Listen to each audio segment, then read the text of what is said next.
All right, so over the time that we have been doing this, we've read some of the classics. I've been trying to give an overview of people because some people are very familiar with the history of graphic novels and comics, and some people are brand new and just looking to expand their horizons. So I've been giving some of the some old and new balance of the old classics and old greats. So this week we're doing A Contract with God by Will Eisner. This particular graphic novel is found on pretty much every best of list. If any critic or writer makes a list of the greatest graphic novels of all time, you will find this one inevitably, it will be on there, probably very near the top. It's came out in 1978, I think, and it widely gets credited as being the first graphic novel. It is credited as such. It is not, but it gets credited anyway. It's not the first graphic novel. It's not even the first thing that was ever called a graphic novel, but no one cares. It's considered to be the first. But it's also certainly a highly respected, highly regarded work in the comics medium.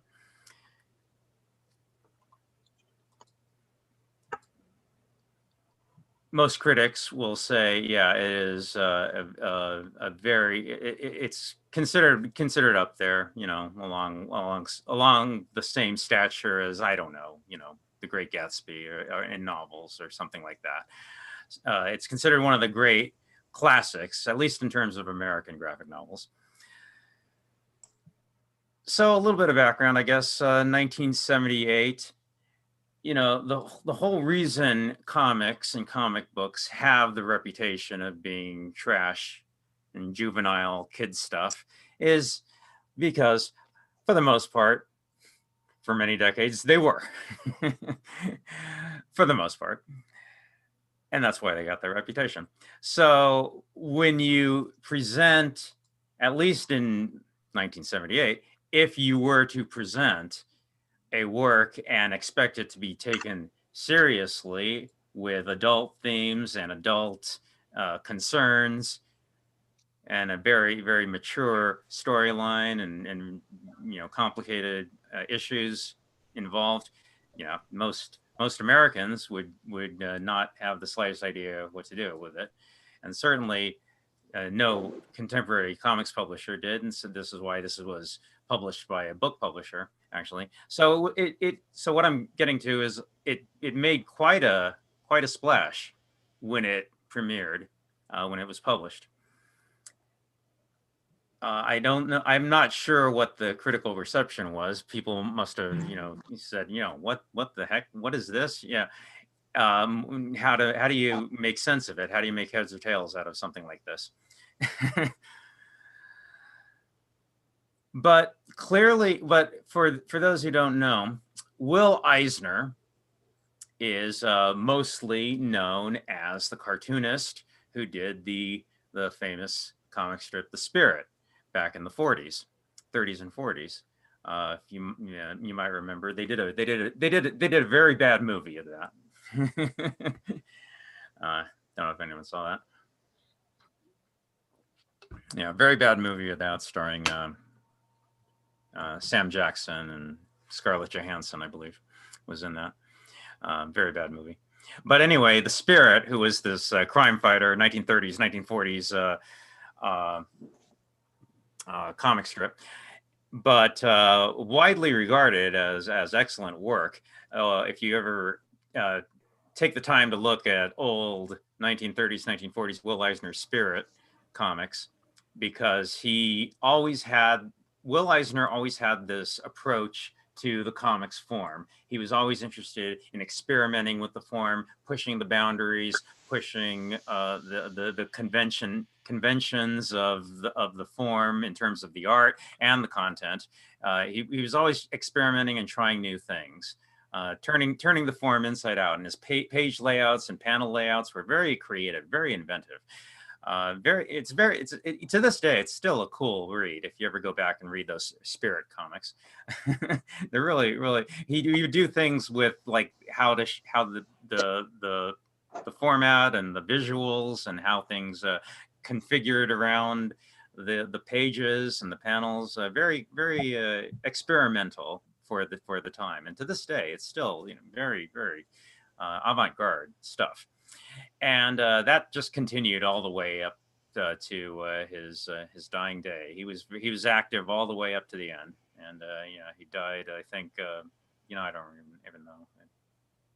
Yeah, 2004-ish. I don't know. I'm guessing. I could look it up, but this particular book, Contract with God. He had been inactive in the comics form for a while. I think he'd gone into other areas for a long part of the 50s and 60s.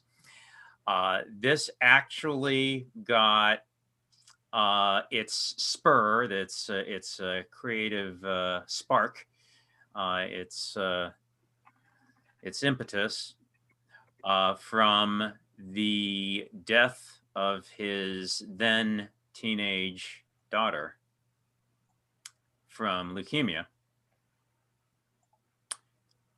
in the 70s. And so as a result of that terribly tragic event, he began writing and drawing. He began the work that would eventually become this book, A Contract with God. So a terrible tragedy, which resulted in a monumental work of art. I don't know. At the time, he thought, was conceiving of this as any kind of the end result that it ended up being of an ongoing series of short stories. Of the tenement building here in Dropsie Avenue in Brooklyn. But I don't know if he had that in mind. Probably not. I think he was probably just experimenting and just seeing where the muse would take him and trying to cathartically purge a lot of the grief that he must have been feeling at that time, and just trying to pour it out on the page. And I think that does come across when you read the book. So there's a little bit of background for those of you who didn't know, and I had not read this before. I've been reading my comics my whole life, and I've always known about this. This is always on everybody's best graphic novel of all time list, and that's one of the reasons I like to do this group, is so even I get a chance to read some of the stuff that I've been wanting to read for a while. So I'm glad I read this, even though I've liked Will Eisner for a long time. So I hadn't read this, so now I have, and so let's see what anybody wants to say. What did anybody else think of the book? Open up for some comments. Some people asked for a CBR file, so I know. Again, if you don't ask me directly for it, I assume you have your own copy somehow. Thanks for that explanation, David. I just want to make one small correction to what you said coming from New York. I think it's in the Bronx, not Brooklyn. Bronx. Thank you. Yeah, lifelong Californian. Never, never visited. Someday. Yeah, thanks. Yeah, no, actually, I mean, this goes on because after this, there's a number of other books after this, using the same milieu of Dropsie Avenue and the tenement building. So it does continue. Yeah. So I think one of the things we usually like to do, if anybody has anything they would want to throw in here, go right ahead. It's an open mic, just discussion. Now, see, there's so many things we can point out about this, and I'm sure we will as we go along. I'm really glad I read this. Here we go. Yeah, Baronet publisher. That's not a comics publisher. That's a book publisher. 1978. That's right. Okay. Now, there's just so many good things to to point out here. I was going with the original publication.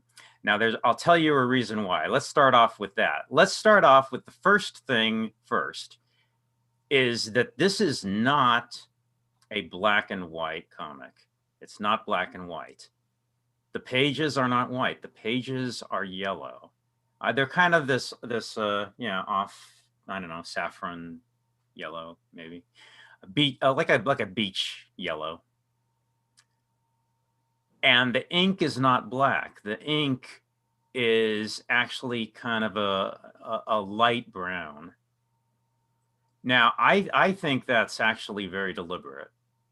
I do. I think that's more. It's you get kind of more of a nostalgia feeling. I think you get kind of like a half remembered memory from your childhood, and this is very clearly Will Eisner reminiscing about a lot of his childhood experiences growing up in the Bronx. Yeah, there it is, right there on the first page, right there, the Bronx. Okay. The movie Paper Moon. Are you familiar with it? I've heard of it. No, I haven't seen it.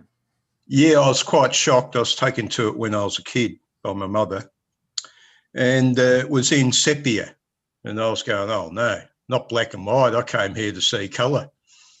Ryan O'Neal and his daughter. 1973. Ah, all right.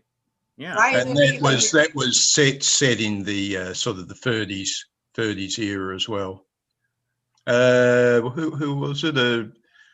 Ryan O'Neal and his daughter. Yeah, Ryan O'Neal and his daughter. Yeah, that's right.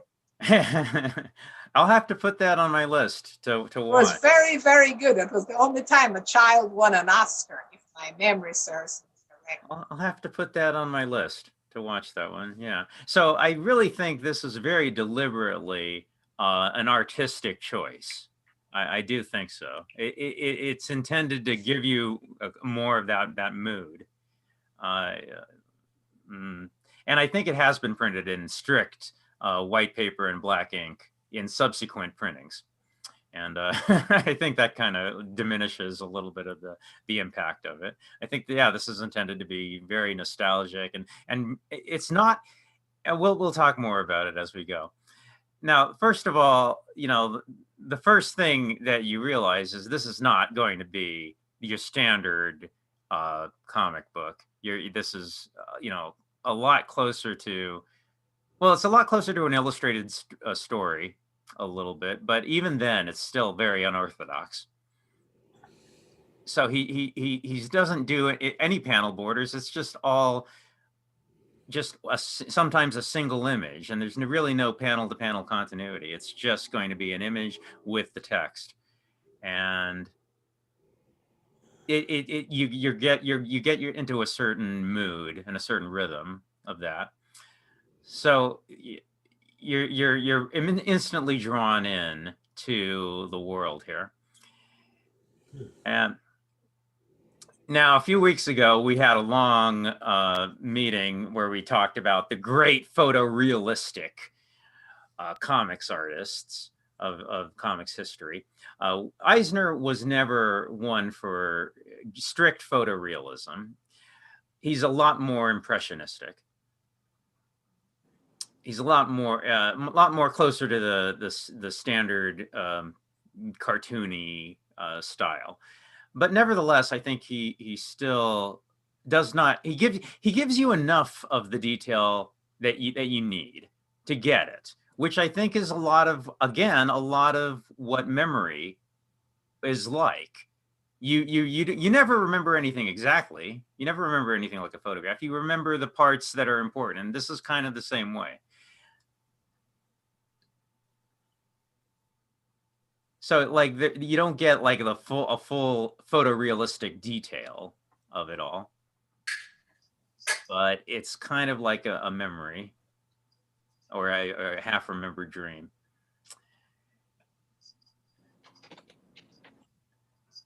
Now, you know, there's a lot there's a lot of things to note here, kind of like the rain pouring down even on the titling, on the lettering.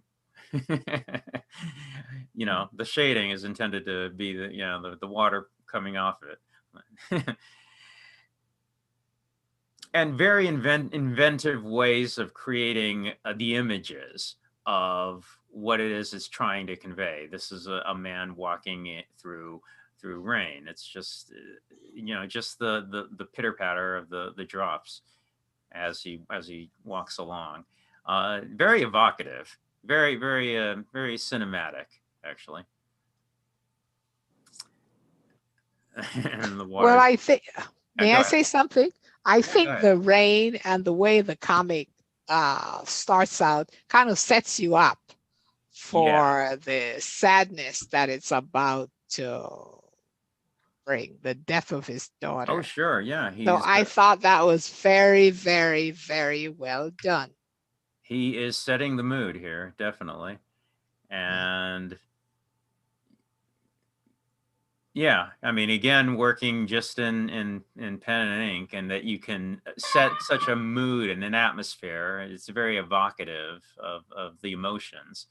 Yeah, yeah, and yeah, he's, you know, sparse on backgrounds, but I think, you know, that's all you need. All you need to get across the information. And it's not, this isn't going to be panel to panel continuity. You know, almost every page is just itself a single panel, which, well, for one thing, makes it a lot easier, a lot quicker to read, given that this is a 200-page novel. I think many of you had maybe less than a week to read this, so I hope you appreciated that. I knew it, but it sped things along, I think. But it's not skimping on the emotion and the information of it all. He has a very light hand in drawing, and yet his drawings are very dynamic. Yeah. Feel the movement, and it kind of flows almost naturally. Yeah. Talking about flowing, I'm not an artist by any means, and I'm trying to understand the artistic quality of his work.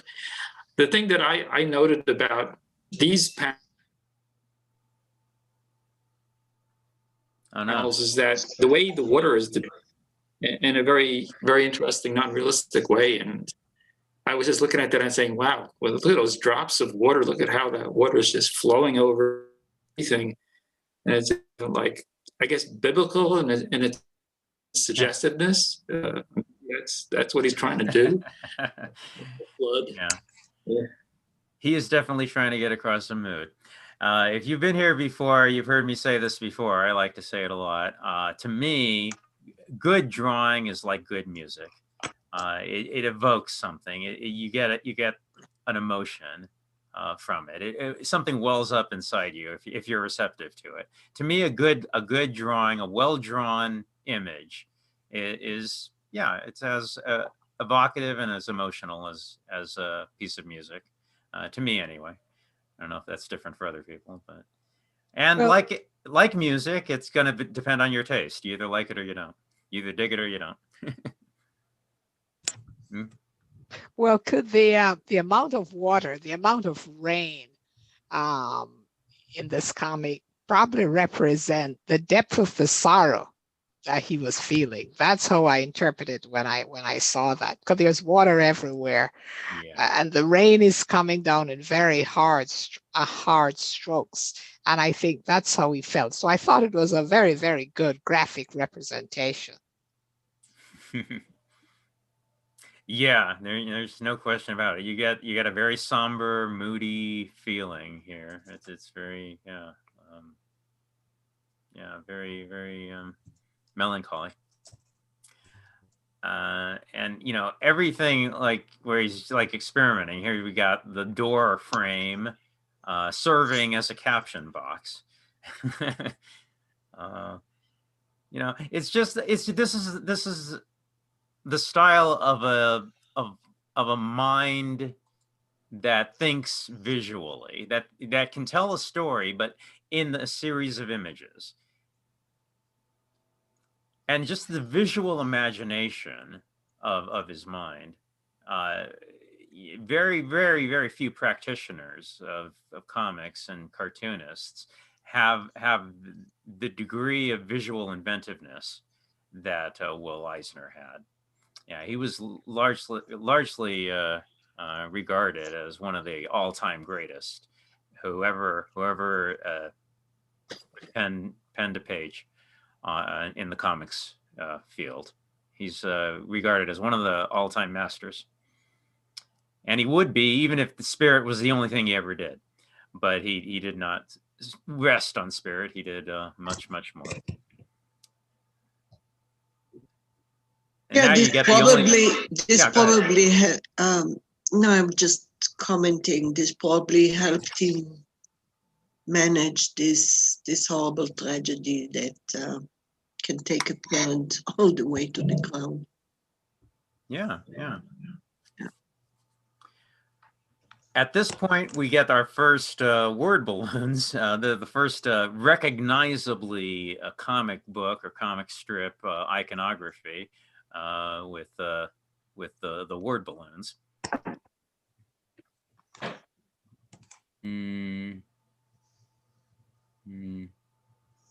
Yeah, it's very speedy. Like, look at the lining, the cross hatching here. It's a very speedy way of working, but I think it's kind of like jazz improvisation. You know what you're trying to go for, but you're not too fussy about the details. You just want to get it on the page. You get the sense of his mania. You get the sense of his striving and rush to just get it on the paper as quickly as possible before he loses the mood of it, and that takes a lot of skill to be able to be that kind of spontaneous and that kind of free form, but still managing to get every line where it needs to be to convey the image. Yeah, that takes a lot of decades to master, to get good at that. Okay, and like every image, as we go forward, we're not going to do this at this pace. I'll start speeding up as we go, but as we go through, I'll point out every single human figure that you see is such a uniquely delineated figure. Everyone has personality. Everyone has such a richness to their characterization, all done through a drawing. Yeah, it's remarkable. I'm going to speed up as we go along. This is just our preliminary. Let's all gush about how good Will Eisner was, but I am going to speed up. It's going to take forever if I go at this pace. Yeah, and the details and all the set dressing that he does, he really, you puts you right there in that room. Yeah. But now you finally get a sense of what's going on with him, because he's he has this character has just come in from the funeral of his daughter. This is obviously Eisner creating this story in the wake of his own personal tragedy, but expunging those emotions through the medium of art. We don't see what's in particular is on the contracts, though. He promised his virginity or something. Or was it just a general alluding to the contract that the Hebrews have with Yahweh? That's right. Well, in the terms of the story, yeah, I don't think we get the reveal of the details, but yeah, I think that would be something he's trying to evoke. Is Well, his daughter's a foundling, so he hasn't had any sort of a family beyond her. Right. That's an interesting point. I didn't think of that. You know, the fact that he's an unmarried person, and is that possibly part of what his agreement was, that he would be celibate or something like that? Or is that going too far? That's going too far. Well, if we don't know the details, yeah, it's open for interpretation. Yeah, but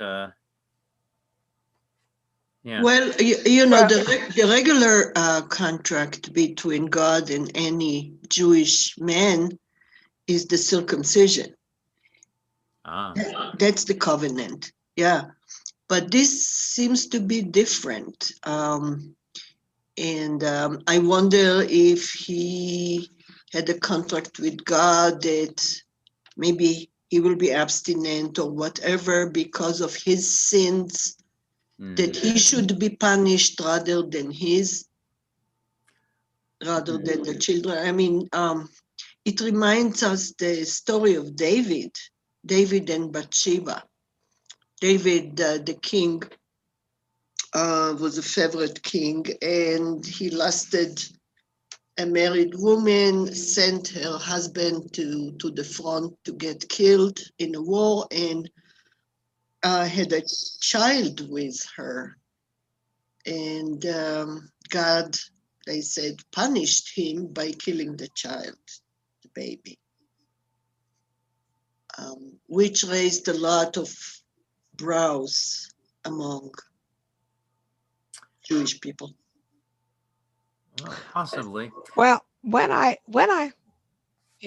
read this, I thought the contract with God was, it kind of inferred to me that if he was good and kind, then God would bestow goodness on him, would give him a good, healthy, fruitful life. And taking the death of his daughter was certainly not one of those things.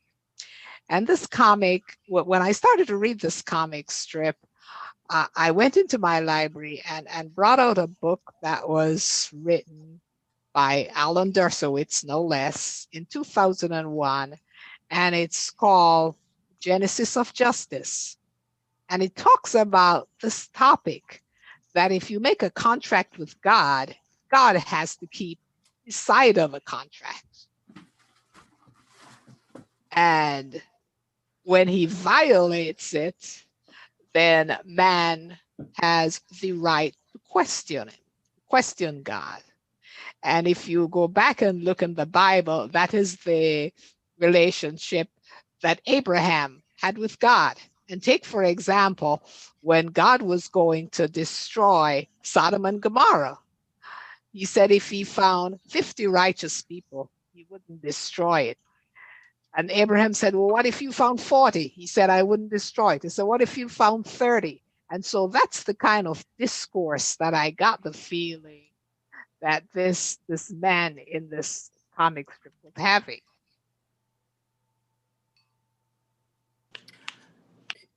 Well, I'm certainly Eisner was known as very devout in his Judaism, and I'm sure that was all in his mind, and I'm sure he intended a lot of allusions. I would have thought he was an atheist. I think, I don't know, I looked up the Wikipedia article and it claimed he had a bit of a difference with the Hebrew local synagogue or something like that when he was young. All right, well, okay, possibly, yeah, that might be, yeah, I mean, I've read a handful of interviews. Something about they wouldn't let his parents in because they charged money or something for them to go in. They didn't have any money, so they were left out. Oh, okay, all right. All right. So, okay. I think, but he did have, a grounding in Jewish tradition. So I'm very certain he would have had that consciously in mind of the allusions to, um, yeah, Judaic history. And,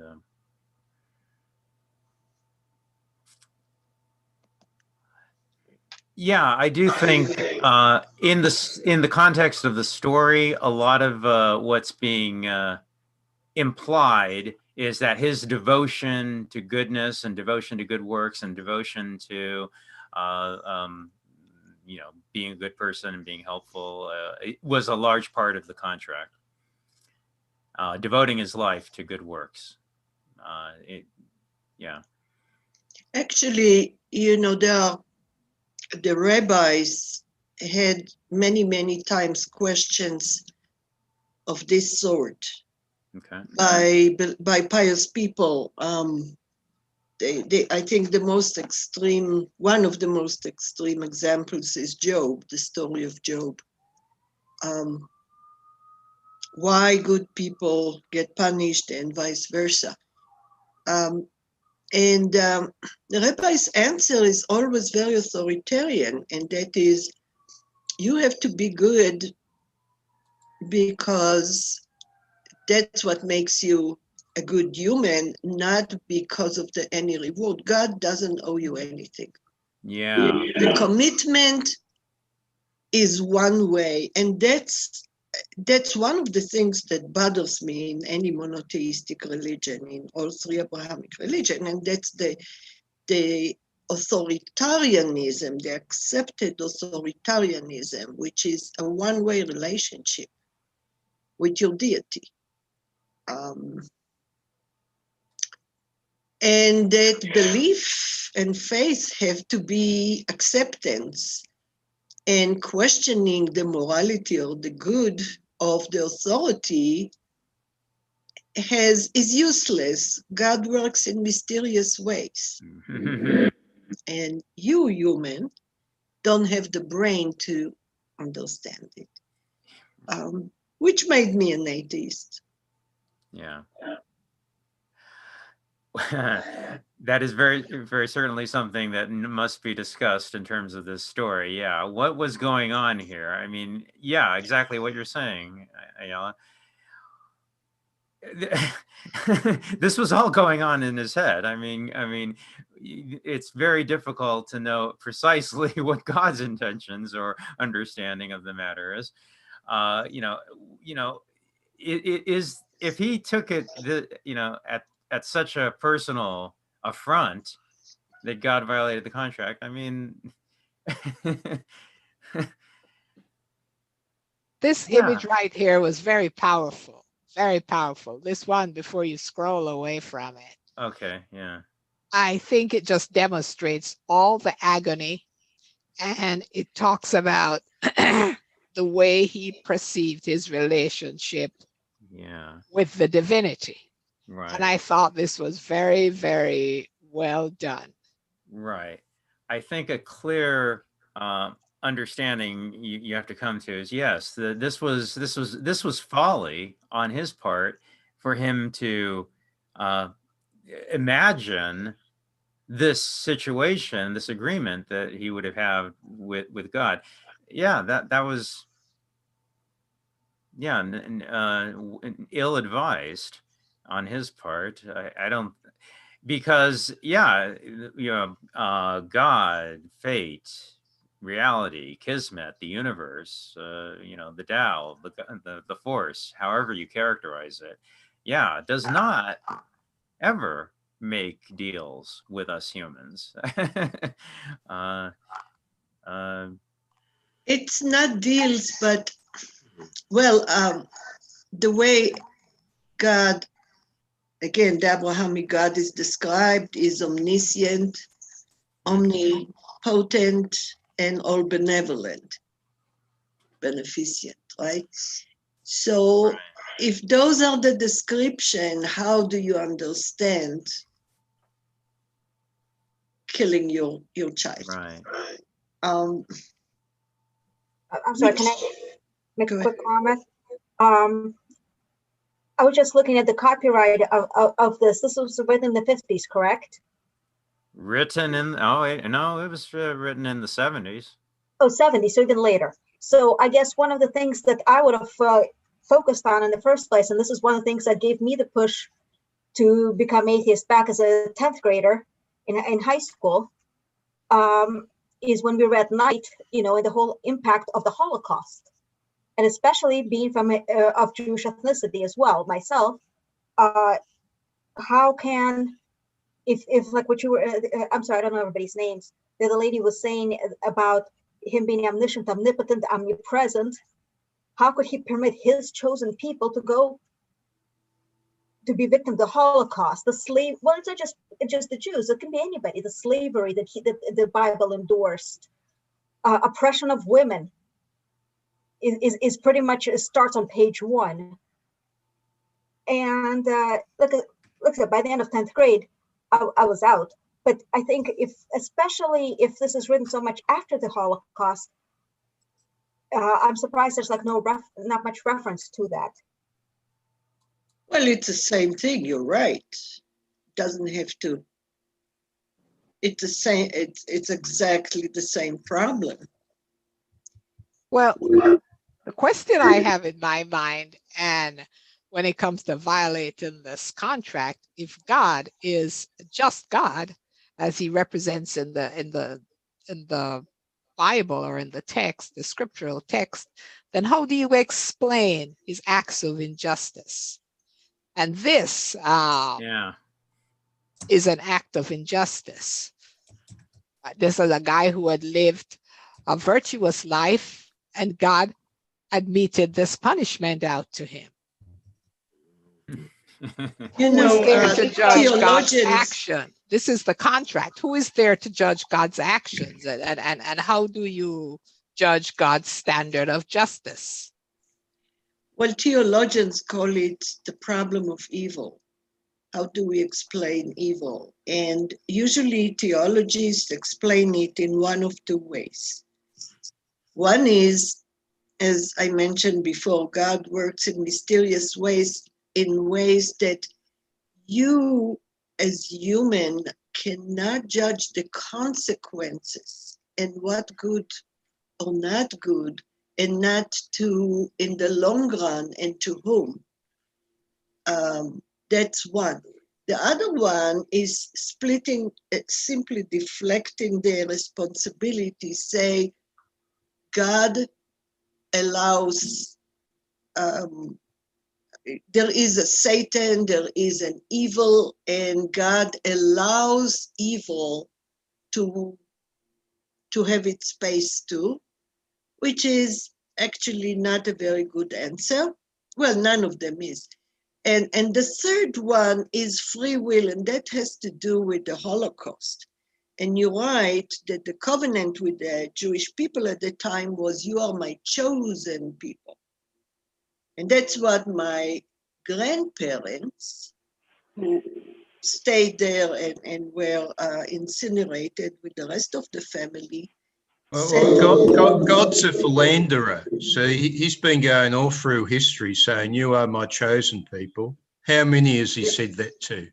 And then finally he goes over to the Christians. So I'm very suspicious of God in this regard. Right, but so people who are more specific, Jewish people later said, why didn't you stop Hitler? You had all those years. This was not a, and the answer is, God believes in the free will of humans. He created them and then he gave them free will. Gave free will also to evil. Those are the three answers. And free will is an assumption that we don't have validation for. We lost you. A lot of assumptions about God going on here in their environment, not any free action. Just if I could add something too, I think what's interesting is perhaps the appearance of the will of God and kind of the I think more of a Protestant interpretation of that grace of God, and irrespective of your piety or your commitment to God, ultimately He is accountable to nobody. And as you were saying, someone was saying before, that He works in mysterious ways, and who are we as mere humans to kind of question that? But I'm not sure if that's too much of a Protestant Christian interpretation of a Jewish relationship to God. Is there anything about the grace of God in Judaism more broadly? Well, with Judaism, it was more Satan splitting, the splitting answer. As for Job, you know the story behind Job, and it's in the Torah, in the Old Testament, is that Satan was and God were in a kind of teasing each other, and Satan said, "I bet you have this faithful guy, Job, that you brag with. He's so faithful to you. I bet you I can seduce him, and I can get him to betray you." And God said, "I'm taking the bet." And it was a bet. And God inflicted on Job all those miseries, killing his children and inflicting on him illnesses and taking all his home and his friends, and everybody turns around him. And every time Job asked God, what is it? What did I do? I'm faithful to you, but tell me, why is it? Why? He never gets a good answer. He stays faithful, and God won. So, bottom of the story, was a bet at the bar. It is so cynical that I don't know if anybody reads it and believes in this story. How can they stay faithful to God? Oh, well, let me just say this. Can we go back to the comics, David? The problem of pain and Christian religion, and to which I subscribe to, is always a difficult one, because the question is, if God is a God of love, why does He let His children or His subjects feel the depth of such pain? But on the flip side of the coin, if you are not hungry, how are you going to know how good it feels when you're filled? So if you don't have pain, how are you going to know joy? Well, believe me, that's a question. Oh, Jesus Christ. And that's a question that I don't have an answer to. No, I don't know. It's just a question. I tell you, I experienced joy before and a lot after my baby died. This is such a rational, a bad excuse. God, omnipotent, He can create us to have more joy than pain or sorrow. This is a pain when He lost his daughter. This is just pain. This can break a person completely, and they will never experience full joy again after that. I'm a psychologist. I can tell you those things hurt the joy. They don't elevate it. May I add something to what Ayala and Sharon are saying? Hi, everyone. Okay, so I'm sorry I came a little late, but someone mentioned, pain and suffering. And, I went through my period of atheism when I was in middle school, and I would have conversations with my father. And I grew up with two different faiths in my family. One was raised Catholic and the other one was raised Hindu. And Hinduism tends to, follow different gods. And so I was also exposed to this culture and how Christianity was portrayed compared to how it is in other countries. So to talk about suffering, from what I understand, the Old Testament portrays God, we see God in a different way than the New Testament. Correct. And I'm not going to go into a lot of details because there are a lot of people here that have their own ideas and own interpretations. But from what I know up till this point is we are all going to suffer. But again, as what Ayala said, we have free will. So we always have the choice. And suffering is something that makes us human. And that's what unites us. But it can also block us from the goodness in life. And so we always have that choice in how no one can force us, no parent, no child, no birth or death of a child. Why is one person deciding to live and another one commit suicide? I never understand, like, what is it, that one thing that will, person that has cancer that just survives, but that dies of cancer, good and bad, quote, good and bad people suffer cancer anyway. And yeah, I know James has continually mentioned there is no free will, it's an illusion, but we do every single second. I mean, I understand what you're saying. I don't want to debate. I respect your opinion. I believe we have free will. Otherwise, we wouldn't be where we are right now. And when the suffering happens in the world, it's because of what we're doing to each other, is what I believe. It's not something that we can point at an invisible spirit. If a person. And I'm speaking as an anthropologist, there's actually evidence that we're not the only ones, the only species that have quote unquote suffering, if that's how you view it.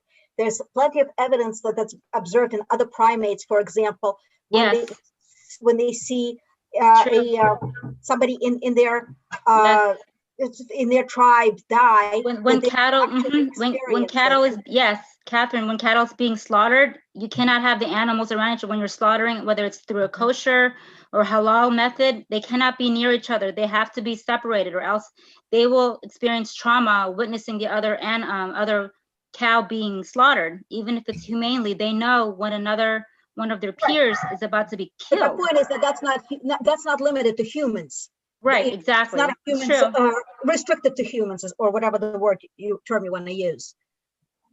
Yes, I understand what you're saying.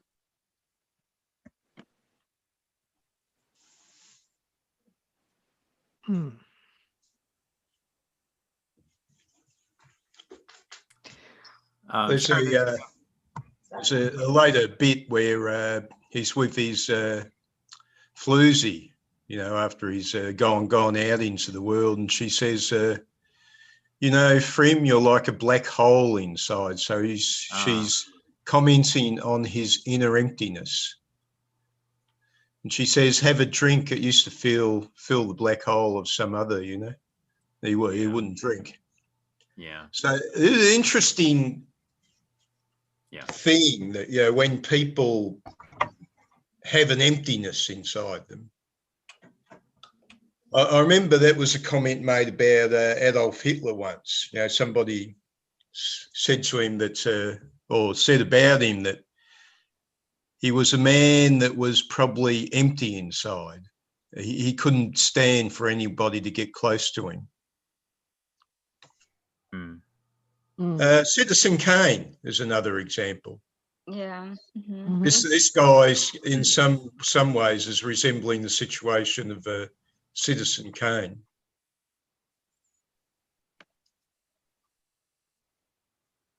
Mm-hmm. Yeah, it's a very human story. The frailty of humans. Here's my question: the point is that if God isn't going to help us anyway, and what is the point of worshiping him, wasting time on prayer, I'm not saying not to be good people. That's not what I'm questioning. I'm questioning why bother wasting time on prayer? Why supporting the synagogue, church, same thing, different name. They're all the same to me. It's only the power of God that enables you to be a good person. You cannot be a good person on your own. Why not? It's his power, his goodness. And if you deny him, in time, that power will pass beyond you and you'll become an evil person. But if you have free will, you have the power to be a good person on your own. Exactly. So I totally don't comprehend that. God will judge you, and in Christianity, you have this hellfire right under your feet all the time. Yeah, exactly. It's a form. It's a form of psychological terrorism, especially if it's forced onto kids at a young age. I mean, religion is in itself, as a whole, is nothing short of a form of terror, of psychological trauma and terrorism. I'd actually doubt that free will gives you the possibility of endlessly choosing goods over evil. Because what free will is, that you are free to want.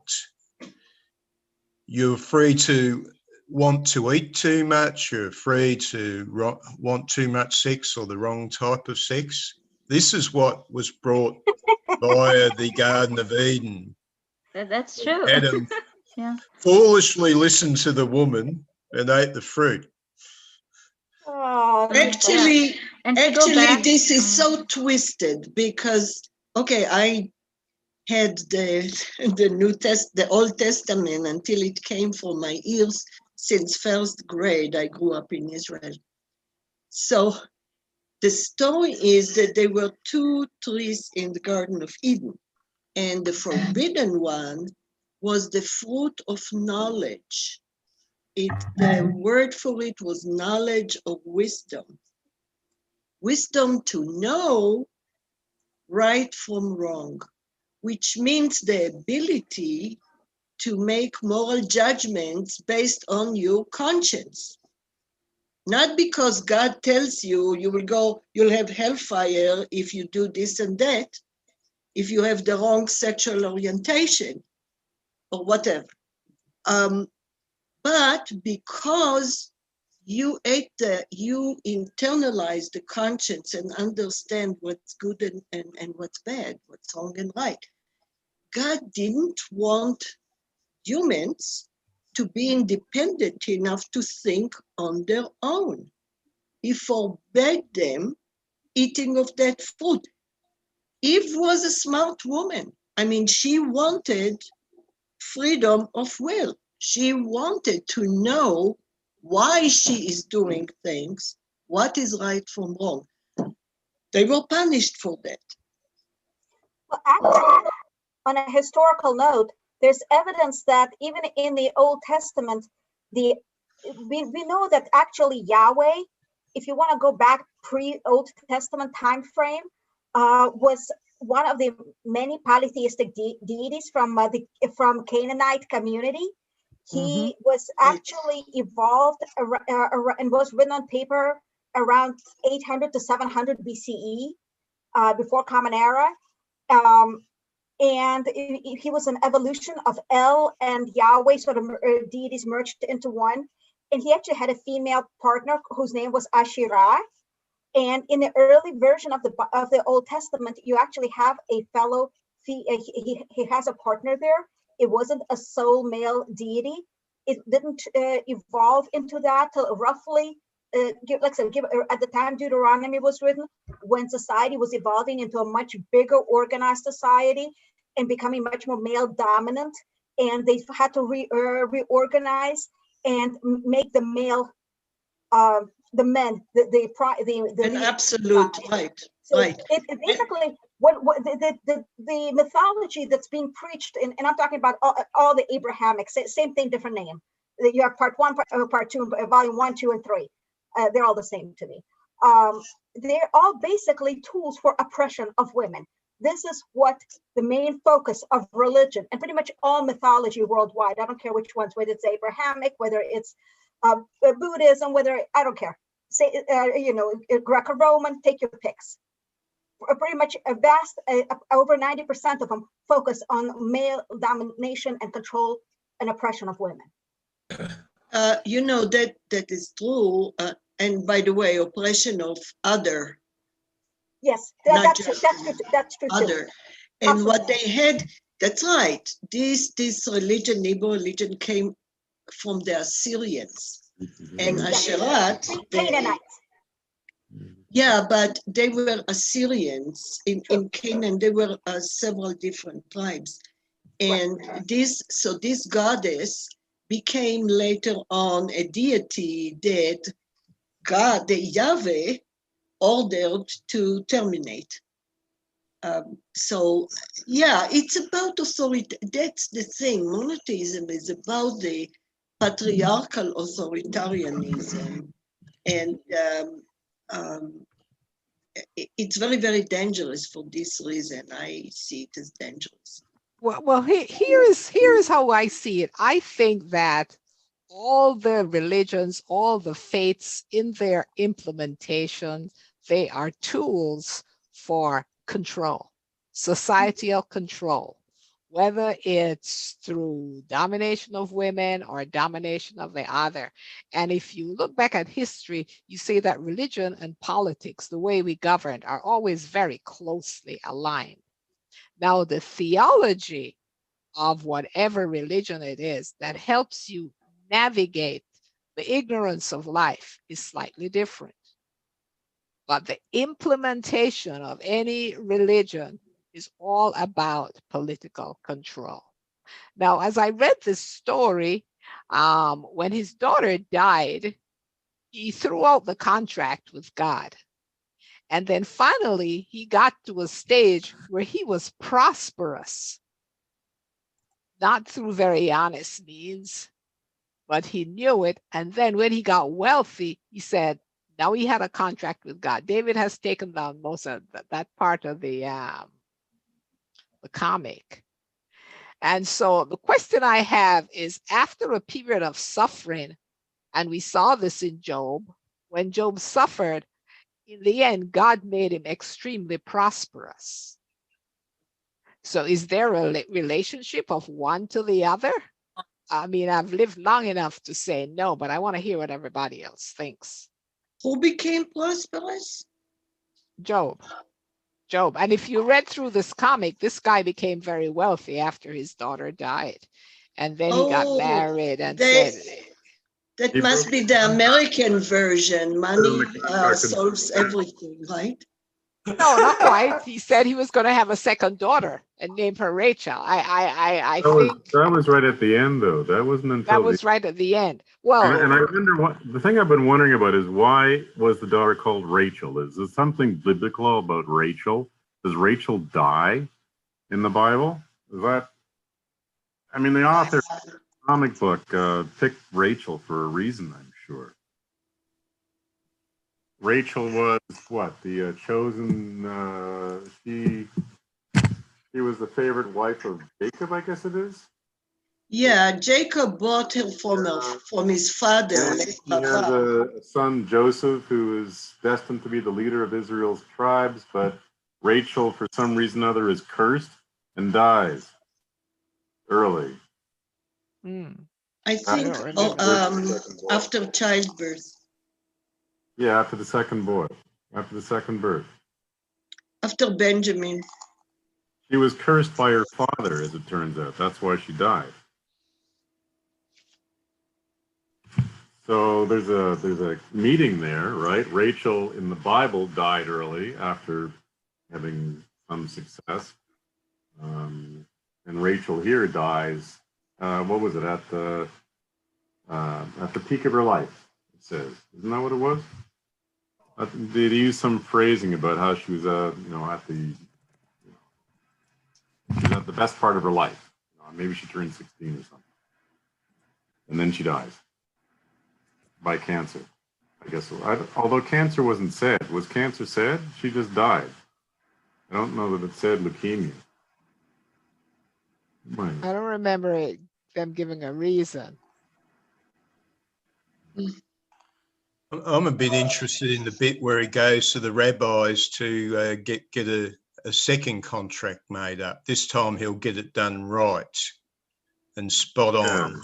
Yeah, so maybe fill that hole he's got inside of himself. That's what he wants to do. He lost the first contract. Now he's got to fill that hole inside of himself with another contract. And then he dies right away. What does that mean? And so the three old men pondered the request. What right have we to be party to this? On the other hand, if not us, who then? Are we not after all learned in the laws of God? I like the Rebbe, would it not be blasphemy if we should deviate from the law? We will not deviate. We will abbreviate. Yes. Clever, but no, that part right there. Religion is a contract between man and God. Well, that's the basis of both of these contracts that Primi's got. You know, his religion is the contract, not really the Torah. It's that piece of that stone that he's got that he wrote something down on. That's his contract with God. That's not the Torah. It's something else totally. I don't know what he wrote. But here he says, if you are learned in the word of God, you will know his will. So does that mean when he constructed the second contract, he constructed it according to God's will? He didn't construct it. He gave it over to the rabbis. The rabbis there to make up the contract. Yeah.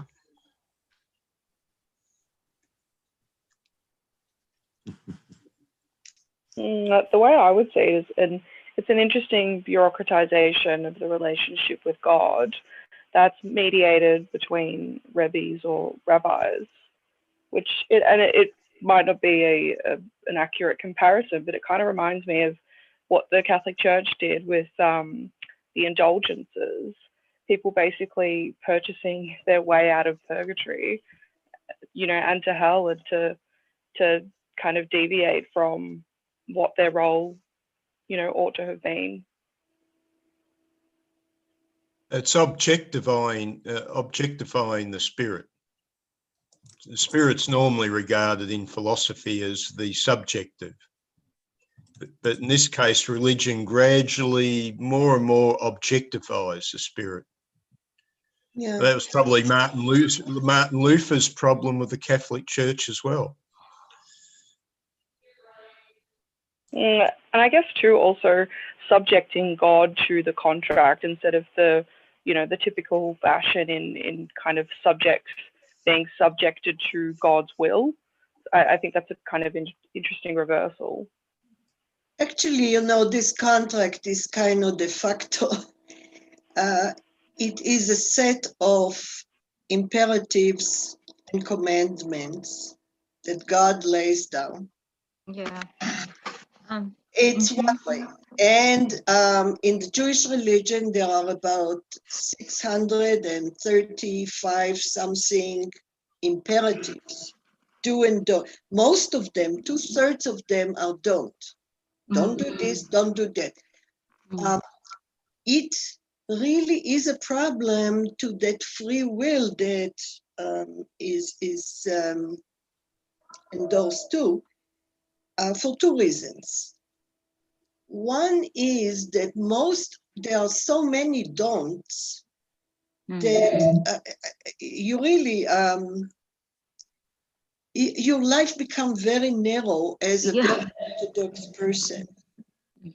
And the other is that if you really commit yourself to principles, regardless of life's context, then you will act like a robot.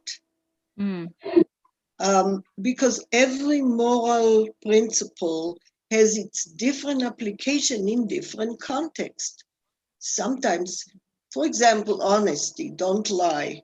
It sounds very nice, but sometimes you have to save life. You lie to save life because saving life is brings more good than the honesty that you feel in yourself.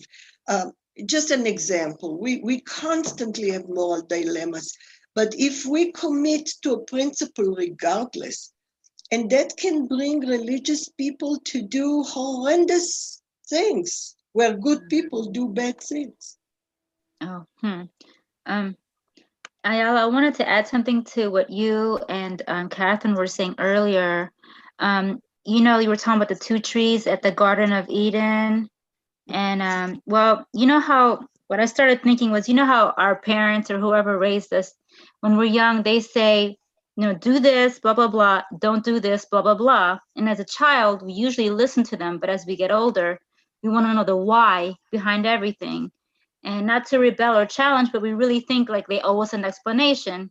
So when you, Ayala, when you were talking about principles, well, my interpretation of that is these rules and guidelines are set up, and when we go outside of it, that's when we start convincing ourselves that we can explain everything in our own terms, when it's already been laid out before us to choose to obey or not. And a lot of the times our parents or our guardian tells us these things, it's because he or she already knows or has experienced these things and knows the consequence. And going back to free will again, which seems to be, you know, a big discussion here too, is free will is great, and it can be seen as something horrible because of what people choose to do that are negative, right? But when it's something good, it's also very dramatic, and a lot of people can experience the consequence of that as well. So everything that we're doing is by choice. That's what I believe, you know? So this one of the questions about free will is, first of all, well, back to the comic, the apocalypse at the end. well, What happens? All the buildings get destroyed except for the one that's paying money to the synagogue. That's obvious proof that God is real. You just interrupted Catherine. She had a comment. Right. I was actually trying to say is one thing you need to take into account, and thanks, Jim, is that when you have free will and God is omniscient and omnipotent, you can't know everything if you're dependent on free will. Those are a total oxymoron. No, yeah, that's true. They're 2 different things. No, that is true. This is what we don't have to have. We don't have to have the burden. See, the benefit is, I see what you're saying. Like, we don't have to have the burden of knowing everything, but we know if things are laid out before us, we have this option or that to decide on what we're going to do. So we cannot be, okay, if there was no God, we have, like somebody said, I think it was Sharon, we have our conscience that's going to guide us. That for sure we can attest to. Let's say there was no God and we prove 100% in every life form and in every way in science that there is no existence of God. We do have a conscience, and we have something, you know, that's connected in our bodies that addresses a good or bad nature. And that is one thing we can definitely all discuss at least. So what was I trying to say? So yeah, I hear what you're saying about, you don't have to have the burden of, it's not your burden to carry, is what I'm trying to say when it comes to these things that other people do, because most of us know, I mean, they, even as early as 2 years old, when that child gets naughty and they start misbehaving, they know some of basic rights and wrongs. And, you know, we can only guide people so much, and then it's up to them what they do at that point. Who said God is all-powerful, all-knowing, and not omnipresent? Is that in the Bible? No, it's not. It's just a development that took place. Most religions had gods with different kinds of powers, and this is just a silly idea that people developed, that God's omnipotent and omniscient. There's no place in the Bible where it says that. Oh yeah, I mean the old Bible all the time even calls him the omnipotent one. I believe he has been stated that he is all powerful, and that's why we talk about about the different tribes had different gods. Christian, the Father God, not Jesus, right? Oh, you might be right about all powerful, but all knowing, it's definitely not on the cards. You know, it's walking through the Garden of Eden, and He didn't even know what had gone on with Adam and Eve until they told him. He knew. If God were all powerful, there should be no suffering. People shouldn't have cancer. They shouldn't have ugly people. They shouldn't be mentally retarded. All kinds of ills that we face shouldn't be there. You should be thankful. You should be thankful for the good that you have in your life. But not all the trouble that people have in their lives. You're given a life and you demand perfection, you godless ones. No wonder God is upset with you. Oh, you call Oh, now it's name calling, you godless one. Yeah, I'm godless. Blame all the wars on God, can't you? Okay, but godless. He allows all the wars to take place. I mean, a majority of war is actually, a vast majority is in the name of religion. You know, like if you look at the 30, like throughout all of history, you have one group of Christians, clearly another group of Christians, you know, for 30 years, over how many fingers you cross yourself with for all practical purposes. I mean, I'm going to be honest, I don't know all the different details and denominations because they're all, like I said, same story, different variants of mythology. So you're demanding perfection in the universe, absolute perfection.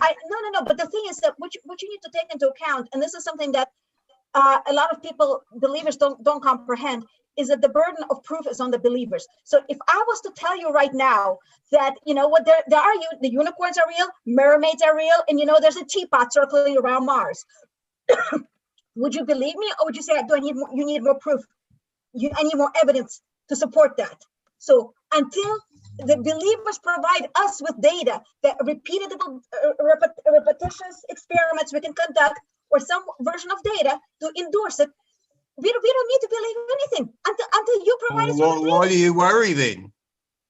You seem awfully worried about the subject. Oh, I'm not. No. People like I you. have faith. I have certainty. I don't know. You have certainty. Oh, that's a dangerous characteristic to have certainty.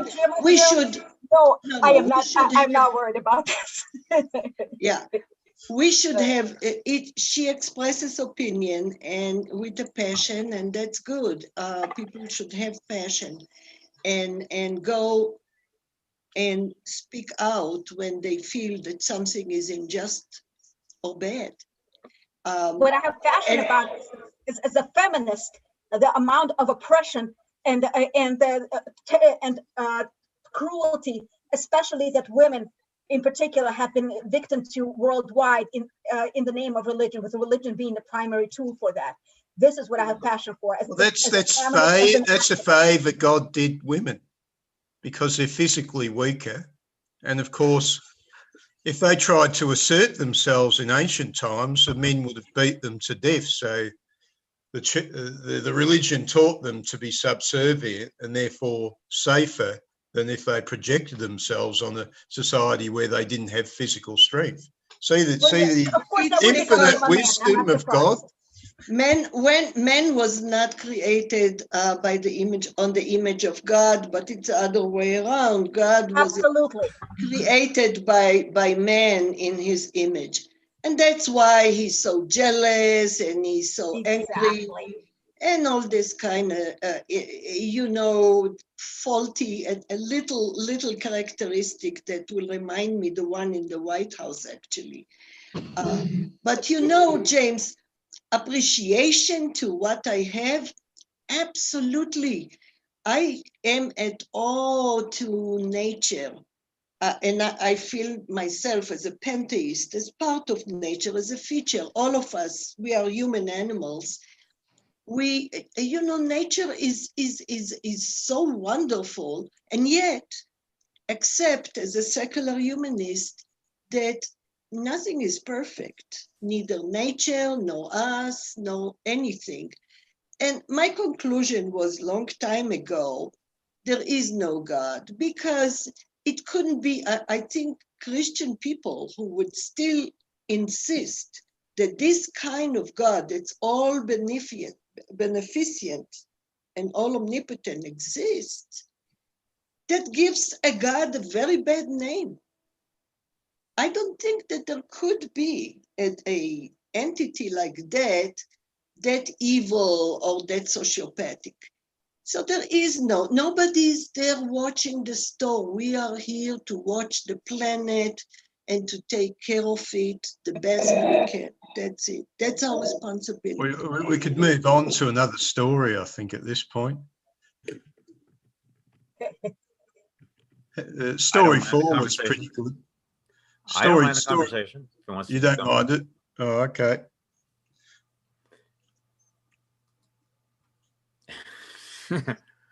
Oh, wait. My video. No, I don't mind the conversation if anybody wants to continue. Or I just want to mention about the contract with God, that you have to remember that Freeman was born in 1882. Can you hear me? Wait a minute. Who was born in 1882? Freeman. Freeman. Freeman Hirsch. The character in the story. Okay, okay. Freeman Hirsch was born in 1892, and when he moved to New York, on his mind still was memories of Tsarist Russia and pogroms, and that was always on his mind. That's what he trying to portray, that pogroms, anti-Semitism was on his mind.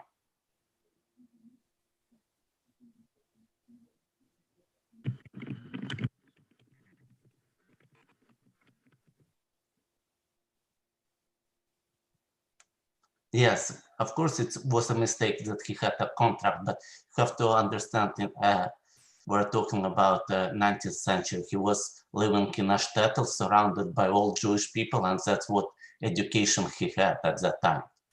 He didn't know any better at that time. Well, no. Oh, home on Ukraine, where the Cossacks and the pogroms complain. You know, got a good voice. Where was that from? Yeah, that Well, was the Ukraine's starting to singing. sound pretty good over those tenements in what was it, the Bronx. I mean, you know, it was as long as there were no Cossacks in the vicinity and you had a good harvest, life was good. And they were singing and dancing according to the movie. What movie? Fiddler on the Roof. That's not from Yes, Fiddler on the but Roof, because I know there's a big 90% of that difference. by heart, and I don't recognize that. I know probably at least 80% of that movie inside out, and I don't recognize any of that. Ouch. Sing it again so we can hear.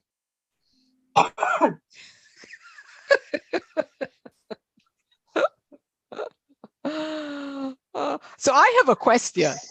Yeah. So Frime saw this as a contract. What's the difference between, and I am Christian, I mean, what's the difference between the contract and the entity of faith? I'm just asking because I'm a believer, and I know that faith is being sure of what you do not see and certain of what you hope for. And so what's the difference between this contract that he had with God, where he said if he did the right thing, if he led a virtuous life, then God would bless him? I'd say it's the absence of another. This contract doesn't seem to have been signed with anybody else present. Like, he just wrote some stuff down, and I don't know, was there a burning bush there? I don't think so. He just like wrote a bunch of stuff down, and I kind of assumed that God, in all his great wisdom or whatever, was in agreement with it. There was no counterparty. This is just something he made up. Whereas faith, maybe there's a counterparty there. But Sharon, this is an excellent question. I didn't think about it before you asked, because faith requires you full compliance.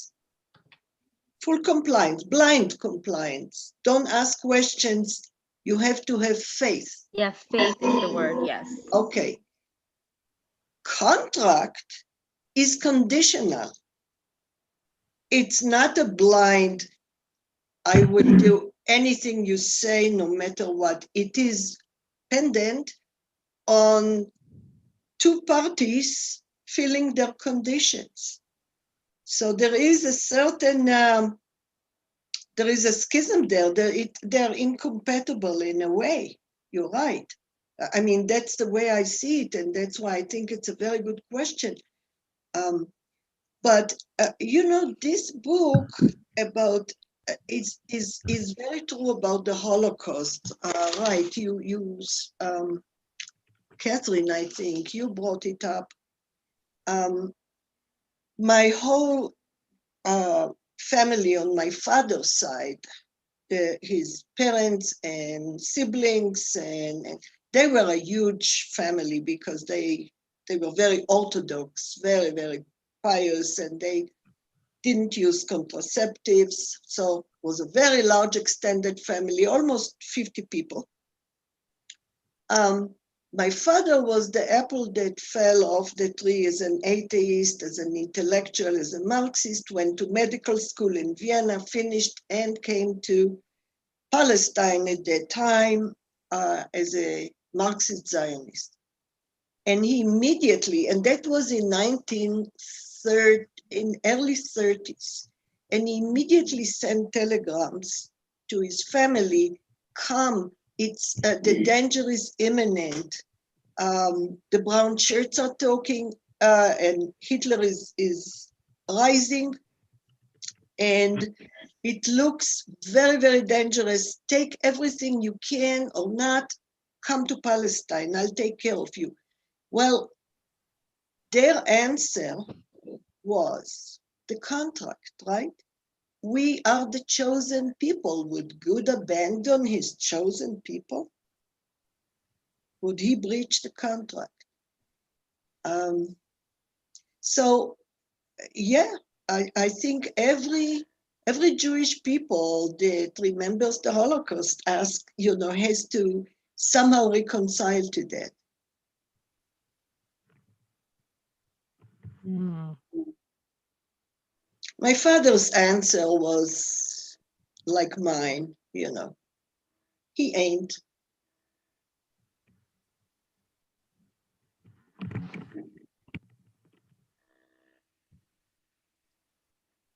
Hmm.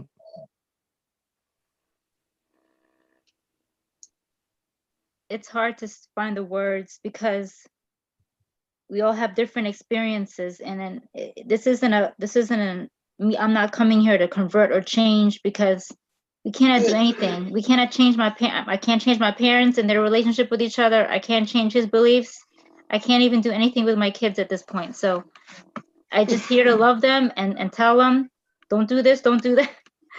And then that's it. Like, just love them and let them grow and let them see how life is. And from what I understand, my belief in God, it fell. It was gone when I was in middle school, and I was very impressionable. But in my own personal experiences, he's brought me back over and over and over and over again. Nobody told me, because I was in college, and it was like the lowest point in my life, and I was very isolated in that dormitory. And I don't know what it's about being 25, but that's when all the stuff just hits you so hard when you're in your mid-20s. But I can only tell you that, I had every reason to doubt, but he keeps pulling me back because of all the positive things that happen. And I have negative things happen just about every other day. But I cannot go on because there's other people that have their lives too. That's just what I can tell you. People have passed away from COVID in India and my dad's side, but my parents just got over it. So Right after Christmas, they just came back from the hospital, and I have to thank God for that. They could have been gone. Well, what about the people who have died of So COVID? why did God allow COVID to even happen? That is those are all good, and this is what I'm going to tell you. You don't have to believe this, but it was 2020, and we are constantly living our lives, and then boom, this thing hits us. And these are moments of fear, but they are moments of reflection as well. When we're with look at us, we're all alive, contacting each other. So you're saying we deserve it? Oh, no, not at all. Why didn't God prevent it? Every time that there is something that's like opening our eyes, it's a time to see, what can I do with this time? Do I How do are good? our You know lives what? by this? Jay, you know what? If you want to thank somebody, thank the healthcare Well, system. definitely thank them. All these Exactly. healthcare staff that they're just the willingness to They risk continue. their lives and they work very hard. And I thank everyone. Like, you know, I thank them for all their patience because like the nurse called me and I called her back. She told me how my mom was doing. And I said, you know, I turned my phone off and I just broke down because all her vitals were good because she could have been a statistic. You know, so we don't know. Why did one person in India die and the other person here in Maryland and DMV survived? Well, here's the thing that why are you consider yourself to be more special than others that your mom survived and all of these thousands? Well, I don't think the word special has anything to do with somebody's survival rate. Is that God, this same God permits all of these other people to die. You have children who are dying. I don't know if I can have that authority to say he permits. I don't know if I can use that, have that authority. The answer is a wrathful God. This is a wrathful God. This is divine punishment. Divine punishment for man's sins. Face up. You started with gay marriage. You've made God wrathful, and He will punish you endlessly. Simple. I think that's how most people interpret Him. That's the contract. I think that's why people don't want to turn to Him in this, especially in this culture, in this country. I've noticed because when I was living in another country, He wasn't this wrathful God until I came here. He wasn't this like brimstone and hellfire God. I didn't know about that until I came to Maryland. I knew nothing about that God. Back in high school days, I was actually suicidal as a result of the bullying I had to deal with. And it's when I became atheist that I realized that this God ain't gonna help me crap. I need to resolve these issues. I need to figure out how to deal with this. And once I realized that, I became atheist and I stopped being suicidal because I took into my own hands, not worrying about this imaginary character. That's and you don't have to worry about what anybody at church tells you, because I don't go to church because it's a business mostly in this country. But I want to support Jay on what she's saying. Couple of things. One, it's Jay, like a country club. It's like you have your own groupies. What were you saying, Sharon? Well, I said I want to support some of the facts you're saying. And the first thing I want to say is that I have a similar experience. The road to strong faith is one that has periods where you don't believe, periods where you're atheist, periods where you're agnostic, periods where you doubt. But once you come into it, it's there. And you really believe because of the experiences you've had in your life. And that's where I sit when I say I'm a believer. Now, I thought you were an atheist, so you're a believer. Okay. I'm a believer. Now, okay, well, I've gone back and forth, and I have my moments of doubt like anybody else. Exactly. The moment of absolute certainty never arises because there are always these questions. If God is a loving God, then That's the number one question. It's like the most valid question on earth. Why are we suffering? Why do we have to have all these problems with the health, people's health and everything? Yeah, Jay, you have gone through a lot of tragedies, and so did I. And I I've read about a lot of things from everything, slavery, everything. No. I didn't experience slavery. That was not you personally, but like the Jewish people themselves. I mean, Jay, I'm talking about personal. Personal. Yeah. Okay, personal. And I'm going to tell you the truth. I'm not supposed to be here because of what happened to me when I was in another country. I'm going to thank my parents for bringing me here, but I'm telling you, I'm not supposed to be here. Statistically, I'm supposed to be on the streets on crack or a prostitute. And all my kids are in school. Well, you lucked out then in that way, but you weren't supposed to be there in the first place. So I tell you how I handled it. And I won't lay all this stuff on you, but people told me, compromise with God, handle it, promise him, promise that you will do good, promise to sacrifice something. And I said, no, I mean, God already, if you believe in it, inflicted this tragedy. Why would it? Makes me wish I'd actually prepared. Yeah. why would I beg him? I already feel bad. If there is a God, I feel bad that because he has intentions, because he has You never conscience. have to beg to God. You never have to beg to God. Jay, Yeah.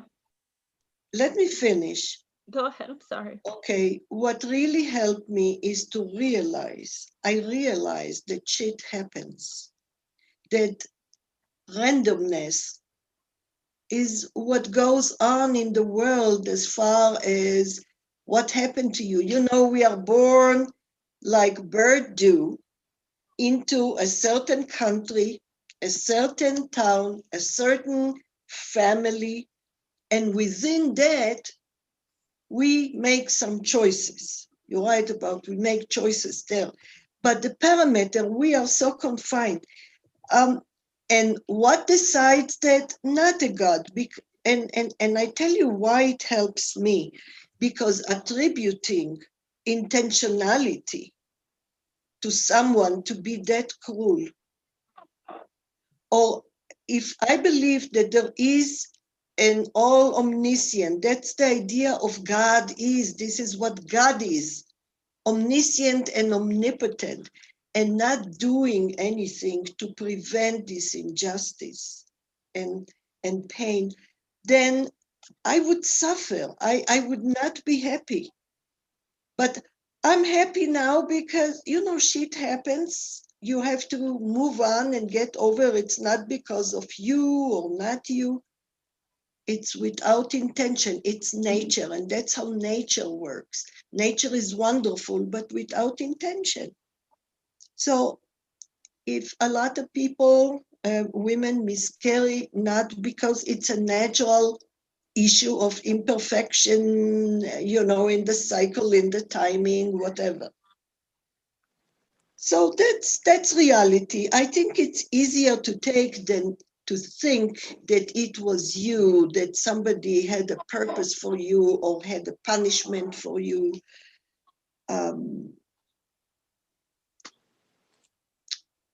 I hope you get over it, Jay. Oh, over what? You No, okay? I'm good. Oh, I'm good. I don't have that kind of pain. This is why, I mean, I'm not going to tell you to try it, but what I'm experiencing is joy. This is like thankfulness because you can't, it's like, these are tears of joy because I'm telling you, like, this is not tears of sadness because everything that's happened to me is out of goodness. Like, God does everything good in my life. I was supposed to be kicked out on the streets and I have nothing to ask for. I have nothing to want for because I have everything. I was living in a place that is a predatory country where they prey on kids. And my parents didn't know. And they took me out, my brother and I out. And we were living a good life. Each of us have 4 children, exactly 3 girls and 1 boy. And they never have to know that life. They never have to know that life. They will have other stresses and other struggles, but this is how he came through for me.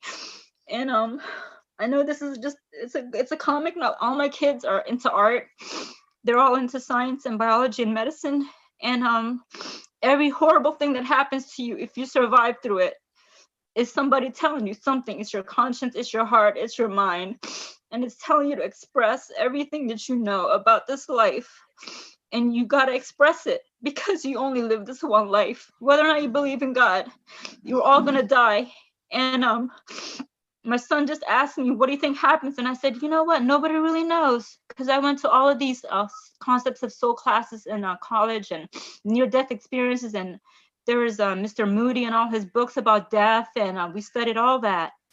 And, you know, whatever you're living through now, you have every single second and every single day to live your best life. That's all I can tell you. I can't tell you to follow a God or anything. I'm just telling you that. And I don't believe there are any accidents. Every person you meet is somebody else that you can touch with your life. And that's it.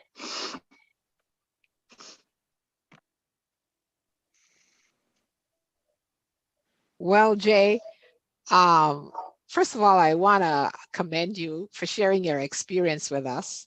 And secondly, when I listen to your story, that's what I appreciate as the grace of God. And I believe that he does exist. But again, it's experiential. There will always be questions, and there will always be not enough answers or not enough satisfying answers. At some point in time, if your life is going to have some peace, you just have to simply believe. And that's why I asked the question about the difference between faith and a contract. Because the God of the Old Testament, the people, the Jews in the Old Testament had a very back and forth and an argumentative relationship with God. But the Jews of the New Testament, after the birth of Jesus Christ, it was a different relationship. It's the same God. Yeah, thank you, Sharon. You guys have to remember, the God of, well, this is what we believe. The God of the Old Testament is the same God as the New. But because there wasn't someone to be a representative, they were making sacrifice to God. But a sacrifice was made, so you don't have to feel God's wrath. Somebody took all that wrath. So all this negativity in the world, somebody's already taken it for you. And that's the illusion, that the negativity is permanent. And all this bad stuff that's happening is a permanent thing that's going to be here forever, and it's not. But I'm sorry, Sharon, I didn't mean to interrupt you. No, that's the point I was going to make. And it's a belief system, and you either engage or you just simply don't. And that's it. I mean, there is no convincing. Faith is not subject to reason. It just is simply faith. You either believe or you don't believe. That's true. And that's totally fine. And I don't want to be, and honestly, the one that I believe to call God, he doesn't even care how, like, what you're doing in this life. I don't think he's going to send you guys into some sulfur. Sharon, I don't know about all that, about like the brimstone and this and that. It's hard to believe that anybody that searches God like that or don't want something is going to be thrown in fire. I mean, how could he call himself love and then do this to people? So this is why I don't really exists. Go to hell church. Is real, and many are destined for hell. You know what? When my paternal grandmother passed away, I didn't see death as something with over there in the sky. I mean, that's a whole nother topic, but we gotta really read about certain things. And if you believe in prayer, if you ever pray in your most like quiet times, even as an atheist, heaven is not something so far away and out of reach. Why should I pray as an atheist? To whom? Exactly. To what? Well, some people, when they're on their deathbeds, they tend to pray even when they're atheists. That's a lie. I don't know where you get that, because I mean, that may be a very small percentage of the atheists. I mean, we realize, I've dealt with the idea, like, okay, yes, we're all gonna die. No, you're right. It is a very small percentage, but I've heard stories too of people saying that they don't even see the light. They just see like darkness, and then that scares the heck out of them. But you know what? These are people talking. At the age of 1, and survive thanks to medical treatments. I undergone a brain surgery. I've had my share of major. I understand. Yeah. Treatments, and in the new circumstances, would I have even considered? All of a sudden, maybe, to be honest, if you actually look at all the mythology out there, you have your rapists who ask for forgiveness, and Hitler going to be in heaven. That's true. No, that's true. And there's going to be, just to let you know, Catherine, there is going to be some accountability for every person's actions, no matter what you do. There is something behind all of it, good and bad. Everything is accounted. Everything is accounted. If there is no God, Joseph Stalin asked for forgiveness. Show me the data. Yes, Stephen. Yes, I remember. I read that too. I read about Stalin. I read about. Can you tell me whom he asked? Hitler was a good old Christian boy. In case you let me know, please, this is an FYI. Whom he asked for forgiveness? I never heard that. This is the first time I hear. Who Joseph Stalin asked for forgiveness? It might be just one of those stories, but there's this guy said that 2 times Joseph Stalin during World War II asked for the guy to act as a priest to him and give him absolution twice. Joseph Stalin was atheist who killed thousands of preachers. Actually, he eventually became an atheist, but he was brought up and brainwashed in a Christian setting. This was his official upbringing. That's how he became of that psychology in the first place. And Hitler was a Christian Adolf boy. Hitler's opinion of Joseph that. Stalin, Adolf Hitler's opinion of Joseph very early on, he said that guy's a mystic. I mean, now there was a true atheist, Adolf Hitler, top of the tree. Oh no, we're good. We're not fighting. My daughter thinks we're fighting. No, we're not fighting. We're just passionate. We're not mad at each other. Well, let Don't me worry. ask you all this thing. How about, does anybody believe in the concept that man is inherently divine? What do you mean? Yeah, what do you mean by defined?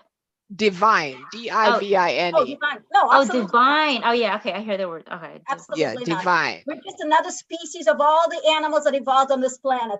We're primates. You know, we all evolved the same way. Well, I know that man likes the wine, but I don't know. I mean, what does it mean to an atheist? A man That's is true. wine. I can understand from Ayala, but if any of you have ever read Ecclesiastes, there is something about man and animal. Man is animal. We are Absolutely. animals. We are I animals. think Exactly. you mean that we have each of us a spark of the divine within us. Yes. Thank I you, would- Rob. But I don't. I would also Have the believe data to support that? most animals also have. Can you give me a peer-reviewed article about that, please? And then What? can you please Catherine, provide the Catherine, peer-reviewed article about that? earlier when you were talking about animals suffering, remember you were talking about animals suffering, they suffer because they are beyond just nature. They have a conscience. That's something that evolved in all of us. That's all part of evolution. If you look at cellular biology or microbiology and you study the most simple organisms, they have such an intelligence. And if you go into their DNA and how they're molecularly structured, it's still so complex, even before you study the human DNA. Just the DNA of a single cell organism is the motor and everything involved in the proteins. It is so highly complex. You could compare it because we also studied clusters and galaxies. And I like your background, Catherine. Thank If you. you want to see, when I went to the harbor, and we went into the room, what is that called? It's got that dome. This woman from University of Maryland, College Park, showed us the groups and clusters of stars. And that thing was going on for so many minutes. I couldn't stare. I was getting dizzy looking at how huge our universe and galaxies was and how complex just our universe was. And if you look at a single cell organism, and then you look at just an animal, even a mouse, I mean, you can go so far into something, and then where do you go after? Okay, but here's the thing. I'm not saying that we know everything, and as an academic, you don't have to know. That's too much. Well, you let don't need me to know finish my sentence. Let me finish my sentence. My point is that it is impossible to know everything, and it's not just per individual, but even as a whole society. Because I mean, we all have our little specialties, our niches, and I'm not talking about, but like I said, for all different specialties. Yes. Because every time you discover something, there's going to be 1,000 new questions that are popping up. And the point is, I am perfectly fine with accepting the fact that we just don't know certain things, and there may be some things that are impossible to know. And I'd rather just leave it at that I don't know them, than to assume an imaginary character created them. That's my big thing. Okay, since you brought up now, Catherine, the idea of certainty, and somebody else here before said that they feel certain that there is a God. Non-believers in a God, not in nature, like myself, are often blamed for lack of humility. I see the lack of humility in statements, Jay, like yours, that atheists can have the insight maybe at some point to believe that your belief in God is an insight that I lack, is kind of, I mean, there is a lack of humility in that. There is a pretentious in that. And Catherine before also mentioned the selection, thinking that someone is special. Friends of mine were in an accident. They're Catholic, pick and choose Catholic. You know, they pick yeah. But they were, and 11 people were injured. Very well, 10 of them were very seriously, and she came out with very light scratches. And she told me that God always guards her, Jesus is with her, and how good the Lord is. And I asked her, how good was he to the other 10 people? And I understand that one of them died. Well, she said, we don't know what they did, which is implying that they were sinners or did something wrong. There is a lack of basic humility in this approach. And I would like you to rethink it and have the same respect that you have to people without faith, and understanding that you don't have the truth and you never have certainty. You can have your beliefs privately. Don't try to correct other people, and don't try to act blindly. In the long run, you know, use your judgment. You're an intelligent woman. Where did she go? Well, if she's not here, I'd like to answer that. I think, did Jay go away? I don't see her anymore. I believe that it's not a lack of humility. And if you're atheist, if you're agnostic, and if you're a believer in any of the religions, it's just the way you navigate your journey. And that's it. And you're here and you navigate your journey according to your own insight. The second thing is the concept of Christianity, where you say, well, I don't know what they did. That's why they got killed. That again is part of the tool for control that Christianity is. Nobody knows why things happen. And I think I've been around long in my life that you see things happen and you don't really know. And that's part of the mystery of life. That's what I think. Now, I want to say to Catherine that belief, I don't know, I want to say that belief, you have to take belief out of the realm of science. So if you're looking for data, you're not going to get it. No, I do not. The last thing is, I'm sorry. I got my Wi-Fi went bad. I just got kicked out. I'm sorry. What were you saying, Sharon? Oh, well, I was trying to answer Ayala's questions when she was saying that, and I don't want to misinterpret this, that there's a lack of humility when Christians pretend that that's not the intention, because they know something and because they're blessed specially by God, then they will get blessings. That's not true at all. I believe it's all random. It's all random. What is all random?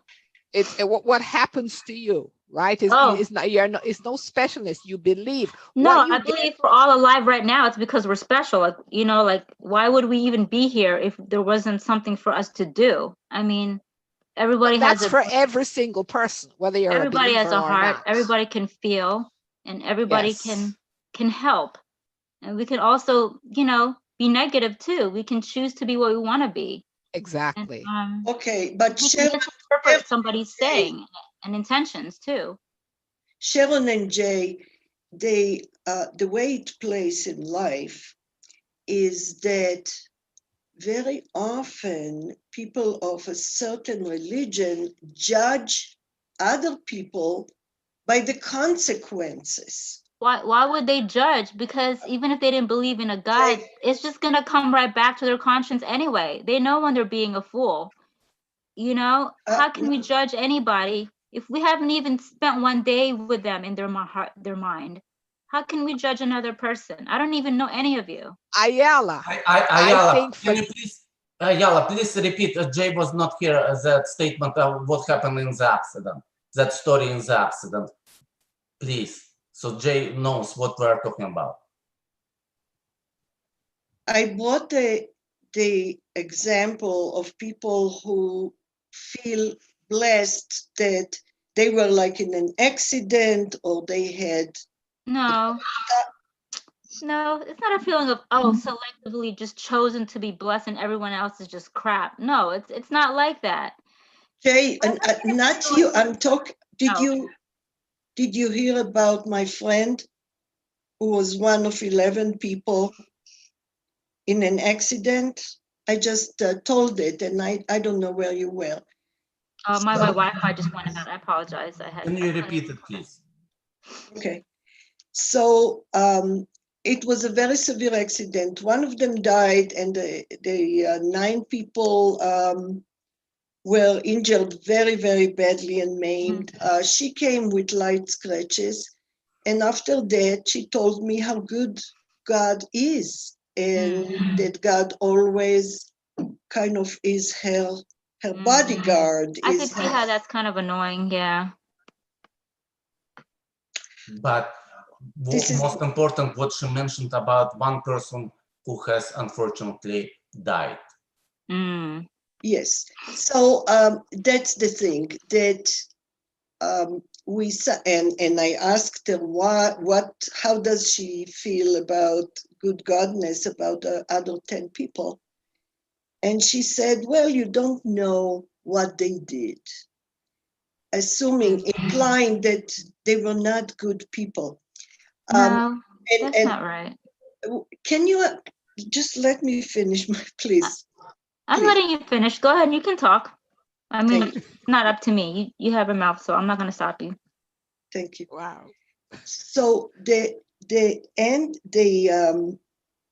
issue is that there is an implication that if somebody is punished by God, they did something wrong. They are bad people, and that's what they claim they deserve to be punished. Ernst, like, I want to tell you something, and Ayala, see, when it comes to something like that, the way I was taught is there is no such thing as a good person, that we are all imperfect.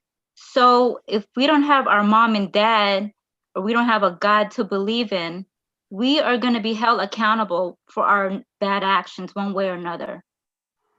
There is going to be something to be said for our behavior. If we're arrogant, if we think we know it all, if we think we're better than somebody else, I mean, we can't hide from ourselves. We can try to hide from everybody else. We can't hide from ourselves. Even if we don't believe in a God, there is something guiding us to be who we're supposed to be. Like I was telling Catherine before, even if we don't believe, we still have the ability to know right from wrong. And this is why we can't judge atheists. We cannot judge Jews or Blacks or anybody, Asians. We can't judge Chinese people. We can't blame them for COVID. You know, my friends, they can't go anywhere. My Chinese friends, they can't go anywhere because people want to freaking attack them. I mean, this is something that's wrong. And they're saying that for Black Lives Matter is all political and Democratic led. What are you going to do for Democratic? You have to support Black Lives. I don't support that. I don't know enough about it to support it. You know? When are we going to stop judging everybody? Chinese people has nothing to do with that. That's all wrong. Can I just interject here? Asians, they should be jailed. It's illegal to blame Chinese Americans. Yeah. Obviously, I know it's wrong. There's always discrimination. My friends are getting so much hate. But my point is about this pandemic. One lady on Meetup came and says, all this pandemic is God's punishment for doctors performing abortions. And that's what they said in the And I'm not mad at you guys. It's just, you know, as a woman too. I know it's funny, Sharon. You tend to But get she hormonal. believes it. That's why I can't talk to my mom after she got from the Can I hospital. just- can because I we're gonna just- argue. Can I just say one thing here? And I want to address something that Ayala said. Within the Christian religion and within any religion, there are many, many, many levels of belief. And my belief is not your certainty, and vice versa. And I think in our culture today, I don't go to church anymore. If you look at the Christian religion, the Christians in this country, they call themselves the evangelicals, and they have made a Faustian bargain with the political establishment. And that's everything that's antithetical to the teachings of Jesus Christ.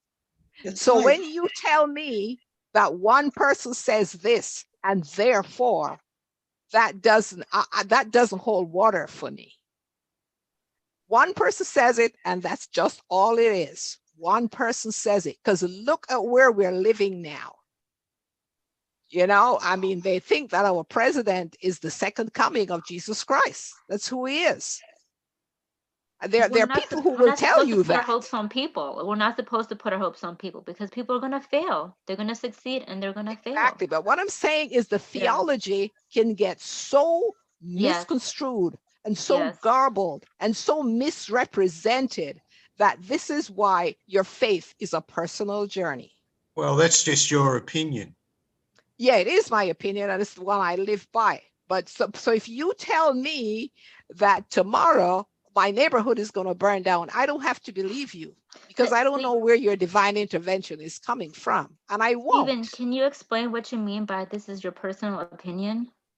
Yeah. Well, you know, pretty much everyone's just arguing from their own personal perspective.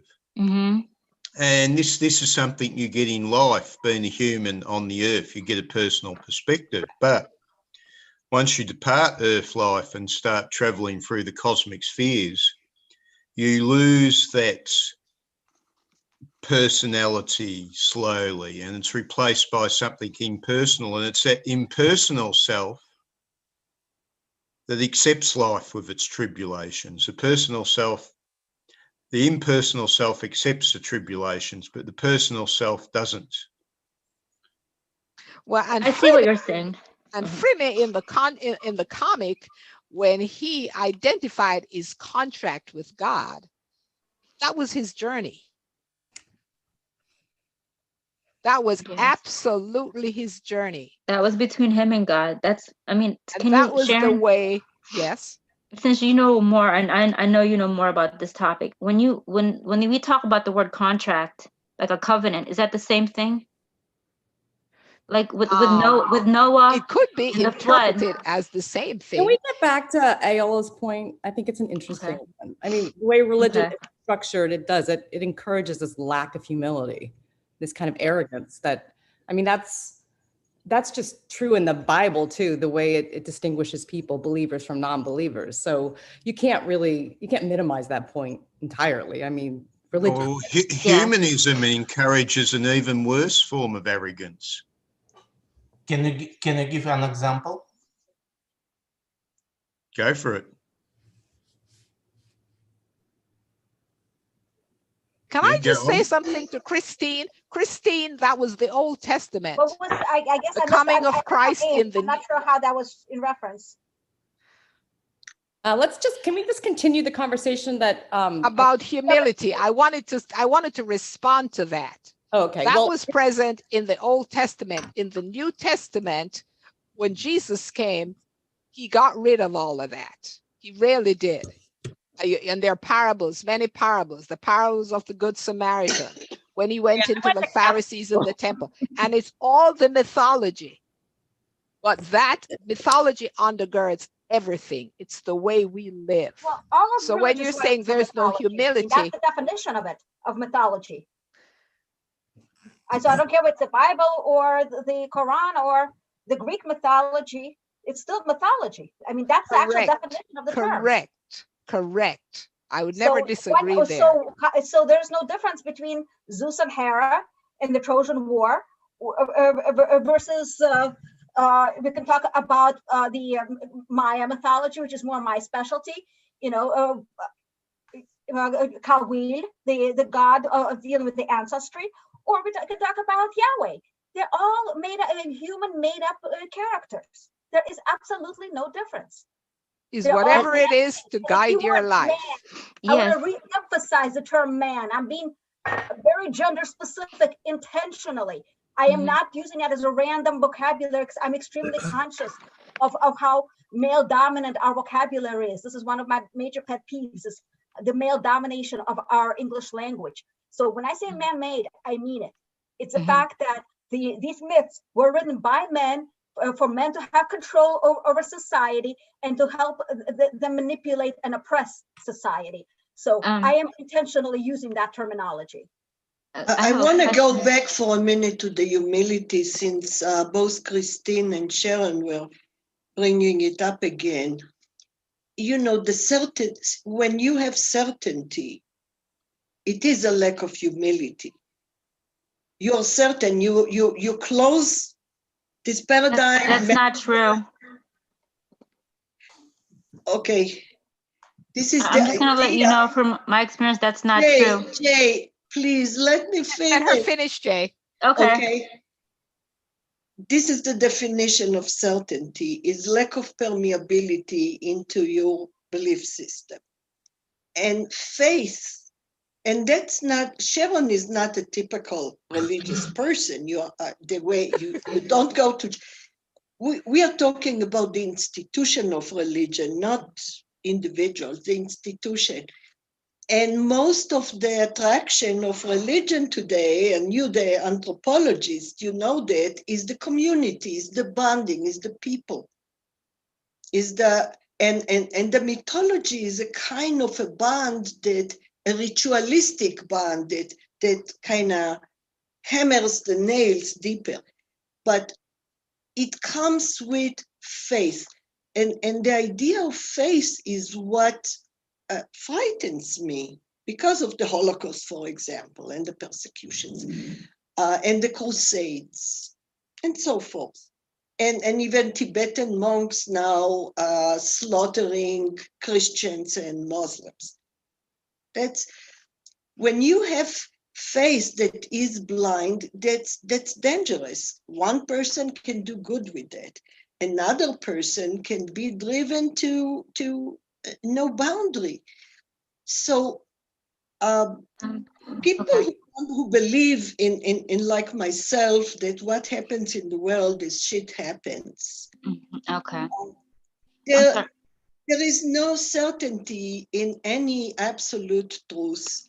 And I don't believe that we are born for a certain course of action or for a purpose. I think for life is just life, it's what it is. And it's a wonderful thing. Take the journey, enjoy it, try to do the best, try to be decent to other people, because morality should not be hijacked by religion. Morality is something that comes from social living. Part of us is social. We are not we don't like to live alone. We need to connect to other people. That's true. Even so to do so, we have learned to get along, which means to compromise and to adhere to certain norms of don't do to others what you don't want to be done to you. It's common sense. That definitely is not common sense. Yes. We are the products. We are the products of the better killer. Our ancestors were the dominant ones who crushed others. That's why we're here today. We are the surviving lines. That too. What I was trying to say, I wasn't trying to be rude. I just get excited and I don't know when to wait, I guess. But when we say the word faith, we don't want to use the word blind along with the word faith, because they're not synonymous. Because faith has to do with things that are unseen, but it doesn't mean that we're blind when we don't see it. It means that it's there, but it doesn't have to be evidently presented to us. It means that we know and we are certain, but that's not with, you know, this. It takes a lot. I mean, it takes everything out of you to be faithful, because you're literally sacrificing what you think you already know. It is a But you sacrifice to have agree faith. certainty is yours. That Huh? you're certain, that faith is about certainty, right? I believe faith is not about lack of humility. I believe it is about certainty. And, you know, to use that word, when you talk about Darwin and we talk about scientists, for instance, when you're using the scientific method, if you have faith in an experiment working a certain way, based on what you know and understand, you have faith that it will have this type of result. When we're talking about a faith in something that is spiritual, we cannot quantitatively measure it, but we believe that the result will be there. In a science, there are conclusions. It's not faith. It's not faith. Well, I'm not talking about the term like in conclusion in And terms of it's like a always scientific method never at conclusion. all. I'm talking about And the those, out. and, Yeah, I and know what you're listen, saying. those conclusions always come to us.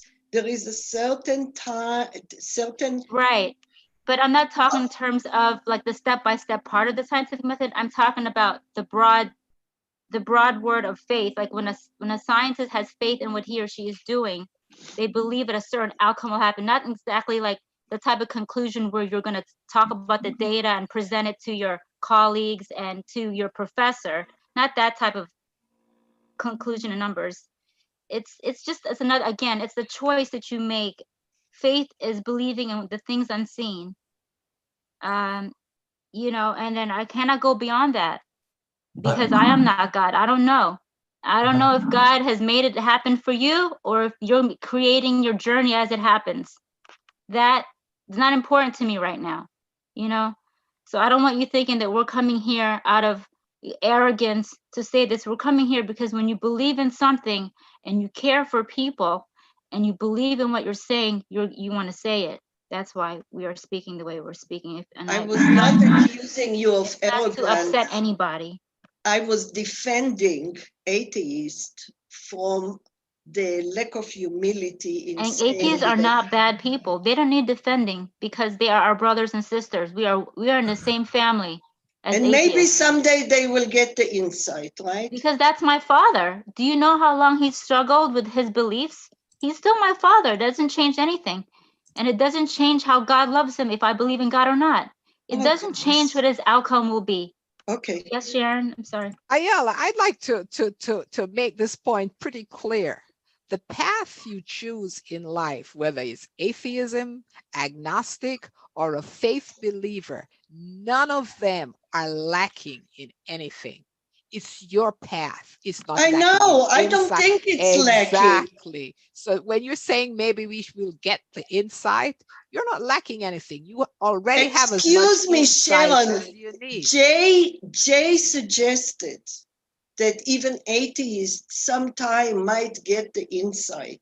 Oh, even if no. I'm not suggesting anything. When I talked about when people die and they're close to death or they witness death, but I do know of actual stories, and if I need to find links, I will, of people that have prayed. And that doesn't mean that if you don't pray, you're not a loving person and that you're not worthy of love. That's not what I'm saying. It's all about your journey. It's not about your worth. Your life here is not about your worth. I don't know why you're trying to convince me of that. That's I'm not obvious. convincing nobody, nothing. I wanted to put in obvious. It's one thing that, and I'm backing up to what Ayala was saying earlier, and that people don't realize is we, on an evolutionary level, one of the things that you need to take into account is that before any of this mythology was invented, like the earliest mythology dates back to about 60 to 80,000 years, the earliest evidence we have of mythology. And I'm not being specific to any things. I'm just talking the idea of believing in something that you do not physically see and observe here on Earth, kind of thing. But the thing is, what you need to take into account that before any of this, we're talking about, hundreds of thousands of years, that in evolution, what you talk about humility and the community bonding, the whole idea of us needing the community, that all evolved on even, we're talking millions of years ago, not even hundreds of thousands of years ago. You have evidence of this. So for example, the idea of people, like the images of hunter-gatherers kind of thing, that some people will need to be able to hunt and bring in the food supply. Others will help each other tend to kids. You have to work together to be able to assist. And this is where the whole concept of goodness evolved from. It had absolutely nothing to do with mythology or religion, and I don't care which one. It is a totally irrelevant. Mythology tries to steal and take credit for the goodness of people. That existed millions of years before mythology was ever invented. And this is one of the things that drives me nuts, is the fact that people try to credit these imaginary characters for supposedly people being good. You actually have more evidence that mythology tends to make people worse. It makes them force their way. You have the Inquisition, the Holocaust, the oppression. Mythology is responsible for the cruelty in society, not the good in society. And except I'm sorry to inform you, but the Nazis and the Marxists were atheists. No, Nazis were Christians.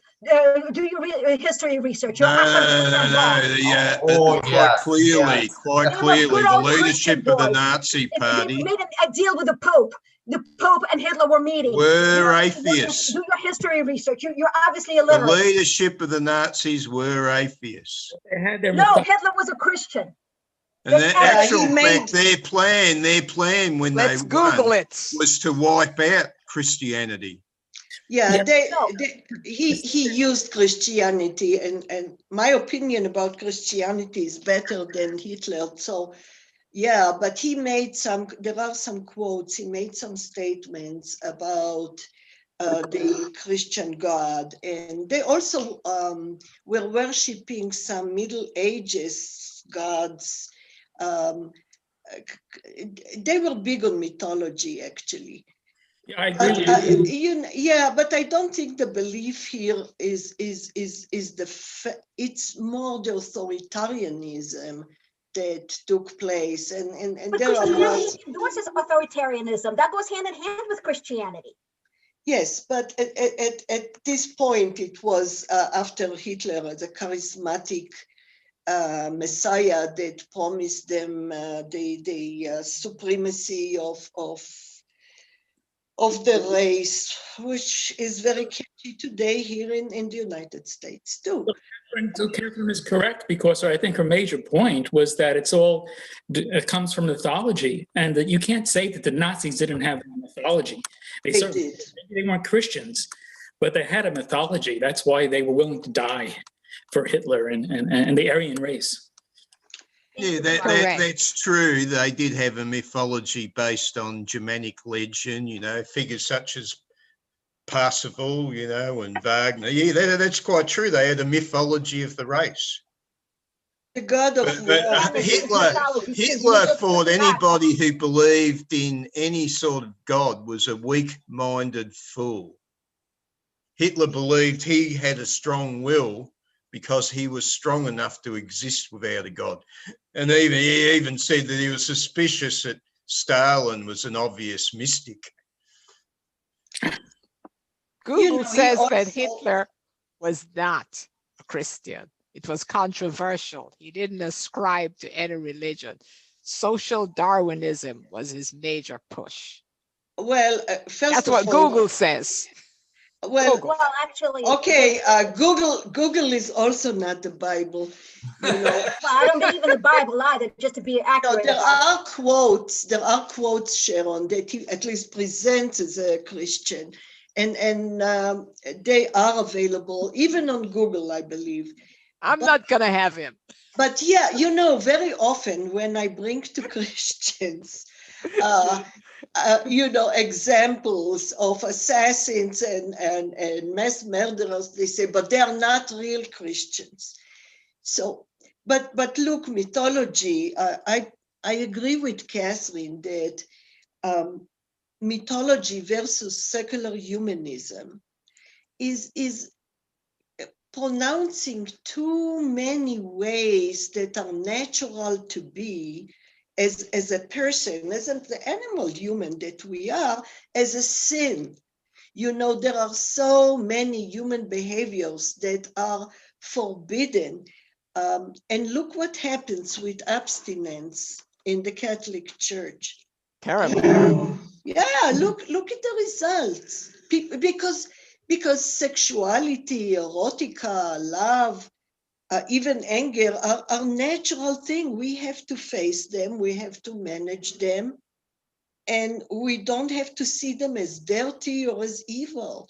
But religion tends, you know, monotheism tends to do a lot of damage to the human. And it's good for me, for my bread and butter. You know, that's why clients come to me for psychotherapy. Yes, You just watch this godless culture go to utter destruction. And you can see it now. You can see it's on the path of its own demise.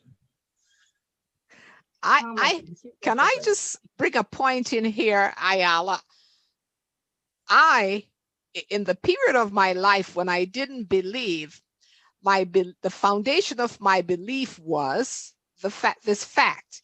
If you are a Christian, then how do you behave like that? If you, and my father was a pastor, and some of the things he did, I was able to see close up. I really said, well, that's not the way you should behave. Until finally, one day it hit me that it's not about looking at the actions of the follower. It's about understanding the theology and making your own choice. So when you say that this person is a Christian and he does that, that doesn't, to me, that's not an indication of the theology or the contents of the faith. That's just that person's action. And Christian institutions are notoriously faulty. Catholic Church, the Presbyterian Church, the way they treat the women, the way they deal with money, the way they deal with young boys. And it has to do with the culture and the mythology. And Catherine, mythology was a way of establishing order in the society. And in the earliest societies, I think if you go back and look, they had the tendency to worship. They wanted to worship. If you go into the Andes Mountains, they worship nature, Kuchemama, they called it. But they recognized that they had some inherent divinity and they had to give thanks and worship for the good things that they perceived that they got in their lives. Well, you're right. Mythology is very is very pliable, and people do with 1,000 different things.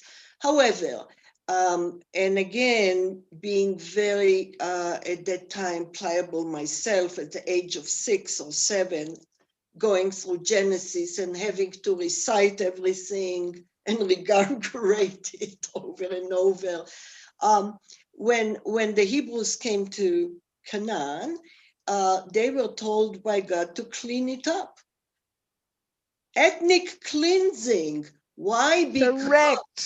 Because the Amaleks and this tribe are worshipping other deities than me, the only one, Yahweh. That hit a wrong string on me. Now, learning and behaving, as you know, with children too, is more by role modeling than by what you are told to do. And all of us, even today, we copy each other, all that we mimic, not consciously, but that's why we keep, you know, a certain language and norms in society. So for God to say that, to kill and terminate every other tribe in the country that you just occupied, what kind of an example? How much can you, in how many different ways can you? They be naughty in my sight shall snuff it, as it says in Monty Python and the Holy Grail. Oh my gosh. They be naughty, is that what you said? You're funny, Stephen. Gosh.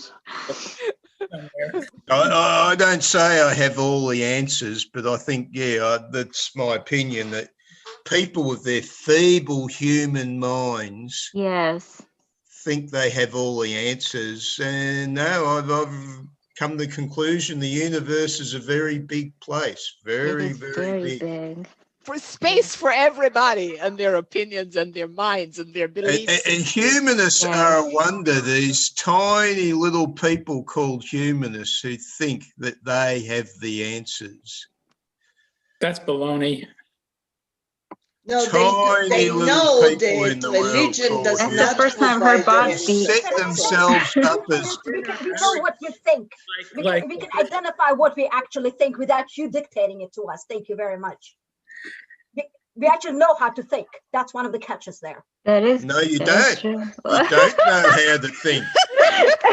Fooling yourself. I think that is very true also. If we're going to be honest, we don't know how to think sometimes, or a lot of times. Can I say something? Hey, there's another group coming up, and I'm going to have to leave. I don't know if David's going to lead the group or what, but this has been a lot of fun. It's been interesting. I've enjoyed. Yes. Yes, Wow. it's been a lot of fun. Someday I'd like to talk about the Contract of God, the comic. I think it might be worth talking about someday. But this has been, a lot of fun, and it's interesting. How else can a title, Contract of God? Yes.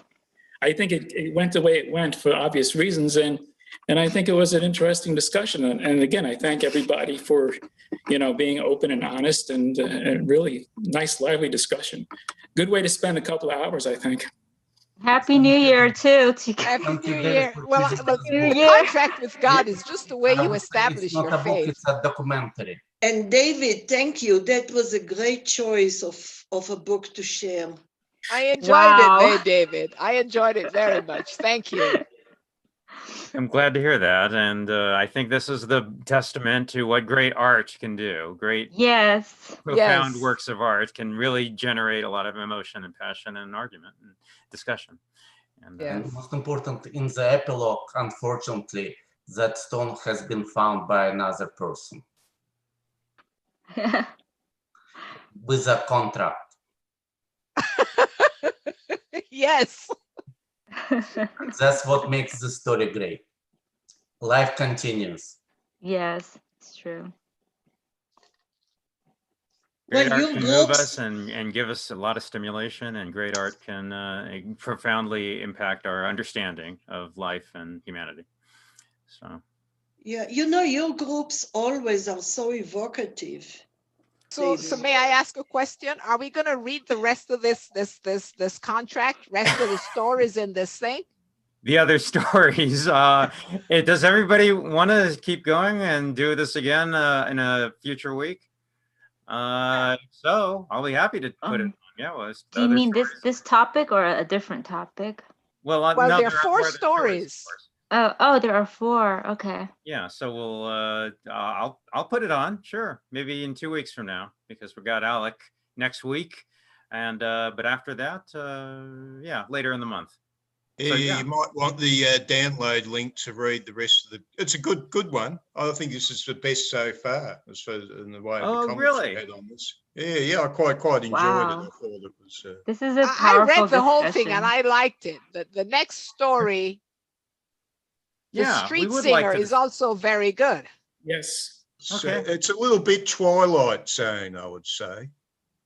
Yeah, well, I'm up for it. I'll put it on the calendar. Yeah, so check in a couple of weeks, and we'll pick this up with the other stories in the book. We could devote a whole session to each story. Sure. Why not? Yes. I like that. It's worth it, I guess. All right, I'm for that. Why not? Well, I enjoyed it. I mean, I don't know what the other guy said, but I enjoyed it. David, do we have access to this online, like the books themselves, so that I can be prepared for the next meeting? Or Oh the yeah, books? contact me. I can send you the file. Oh, that's fine. You can Google it. It's Okay, I can available Google. on- I'll on do that. Amazon. Yeah, I'll get it. I'll get it through Amazon or Google. No problem. That's fine. No, yeah. no, you Well, can get it David for free will send online. you the can find file. it It's online for free cheaper. without doing Amazon. I hear you. Jay, let David Yes. send you the file. It's cheaper. Oh, sure. Okay. Jay, I hope that things will roll your way now a little more. Oh no, everything is good. Thank you for your concern. I thought this was like the last time we'd all meet, but I didn't know you guys are regulars here. So I'm looking forward to learning more from everyone. Every Friday night, we pick a comic and read it and discuss it, just like the this. greatest big book of the modern era, I still think, is Hitchhiker's Guide to the Galaxy. Yes. Which one? I missed that. Excuse me, And that, Stephen. well, Hitchhiker's Guide has a position. This is a position. Did you people? I was falling asleep trying to go through that one. Actually, it was a total sleeping pill for me. What you mean, the book or the TV series or the? No, I was doing it as an audio book, and I made it about 1/3 of the way, and I'm like, okay, so when is it supposed to start getting fun or interesting? Well, Hitchhikers raises a point. If you're so unhappy with your lives or unhappy with things that happen, did you ever make a choice to be who you are? You're acting like you really are who you appear to be, but you don't really know that. You were created. You didn't create yourself.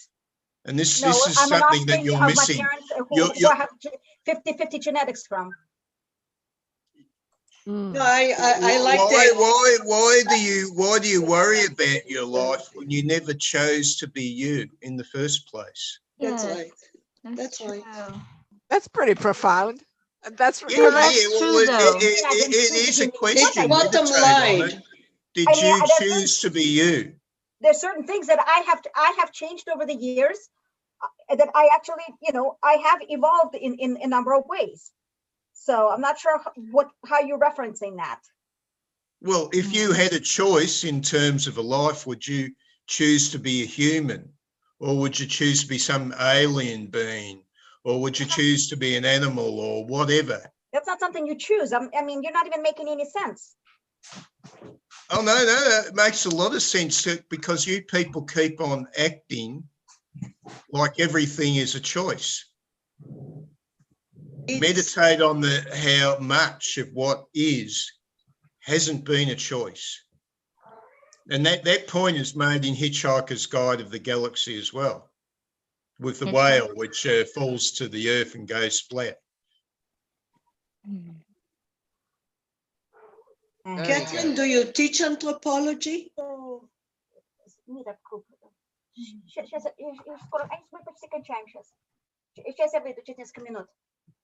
Catherine, do you teach anthropology? I'm sorry?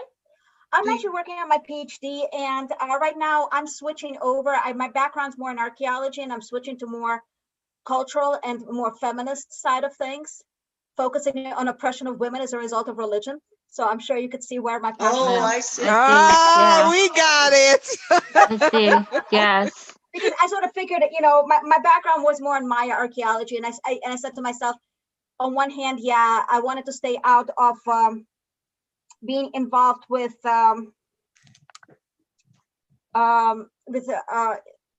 modern mythology, because I part of me when I was younger thought I was like, my mission would be to disprove religion, and I'm like, well, I'm not suicidal anymore. I don't want to be the target of all the religious terrorists. Yeah. So I decided to just go pre-Columbian and stay the hell out of that whole realm.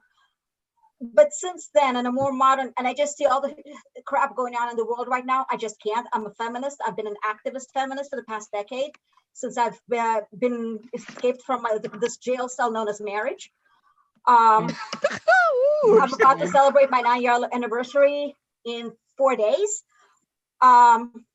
The divorce anniversary, that is. So I have become much more activist, and it's become much more of a priority for me as far as fighting for women's rights instead of focusing on the ancient world, so to speak. You don't have enough I was rights. the founder of the Now chapter when I lived in Baton Rouge, for example. So women don't have enough rights. No, they don't, because of people like yourself. Absolutely. And you're perfect. Oh, no. Catherine, don't go there. No, Catherine. Oh my gosh.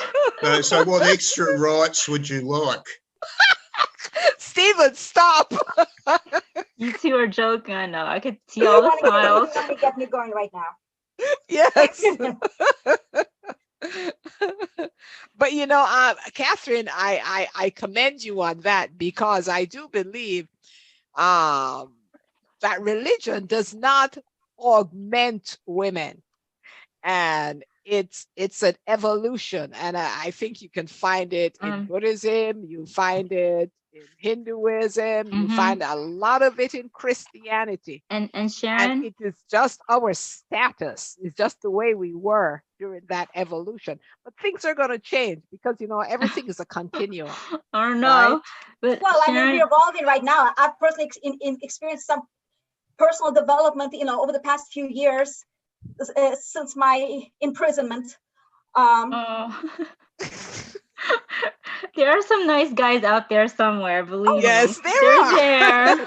Don't misinterpret They're just me. I either am like in a already relationship. taken, I'm just or never getting we married don't again. know. That's a different story. But I'm in a happy relationship. I'm not saying that there are no nice guys. I'm not saying that at all. I have a lot of male friends. I am, so please don't misinterpret my statements. I am in no way a hardcore feminist that says that all men are evil. No, that's ridiculous. I'm not saying that at all. I mean, I think Stephen is a perfect example of the kind of guy I would be fighting against, him in particular. I'm not saying all men are evil. Just like, It's a good thing we're on Zoom, Stephen. Sharon, I want to mention something. Let's real go quick. back to what you Yes, said. you can ask in me something, mythology. Jay. What is it? Okay, A Sharon, lot of regarding the way of women were mythology is portrayed. about domination, and domination of not just women, but all those other classifications. That's why I was very amused when two believers here, you, Jay and Sharon, gave me so much reassurance and kept protesting that I shouldn't judge my worth according to my atheism or lack of belief, that atheists are okay and Black people are okay and women are fine. And be careful what you're saying now. No. Black, that's definitely okay. I want you to realize how it feels when people say that to you. Because it is so obvious that we all have the same words, that I ask, why even say it? Well, you know, let me just bring you in on that. When people say things that are not helpful, it's never about me. It's always about them. Because that's why it's coming out of them. Because I believe in my heart that I am a whole, solid human being, creation of God, that I never worry about what other people think or say. Unless you're going to harm me physically, then we have a problem. Ms. Sharon, what I wanted to ask you was something from the Old Testament about women, and just the whole thing about menstruation, since it's something that is possibly foreign to men. They can just observe it and get like the backlash of it, but never actually experience it in their bodies. It's a creative time in a woman's cycle, but there was this term, and I forget what is the Old Testament in? Is it in Hebrew? Aramaic. What is language is it translated from? Aramaic. Okay, thank you. There has been such a negative thing about women and that term, but it actually is supposed to have a different meaning. And I tried searching it, and I have to find the link again, but it didn't seem to have a negative term. And it is. I read the Old Testament in its original language, and there are different words for dirty. Yes, unclean. Yes. My response to that is the Bible was written by men. So there you go. Okay, can you No, but Jay, from do what you I want to hear understand, the word? Jay, did you ask a question? So I'll tell you. I was asking Sharon because I don't want to assume that everybody here knows what I'm referring to, because since some are non-believers. I know what you're referring. I read the Old Testament and the word, and the word is filthy. Unclean. Not unclean. I'm going to find that term. I don't know what time this ends tonight, but I'm going to find that term, but it had a very powerful definition that is hard to translate directly into English. And you know how Yahweh means to become, or I am that I am? Yes. The word menarche, no, not menarche, it had something to do with the blood. That it was like a time where something about something, the word death was in it, but it didn't have to do with death. And I'm sorry, I'll have to look at it and then come back another day. Well, let me just say this. I am not Jewish. Like a rebirth or something, like death and living and rebirth or something like. What were you gonna say, Sharon? I said I'm not Jewish, but I think in some of the Jewish practices today, when a woman is menstruating, she has to stay away from her husband. I think for a lot of good reasons, because she's very emotional too, and then that's not going to be her true self coming out. Give me a That's break. not everybody.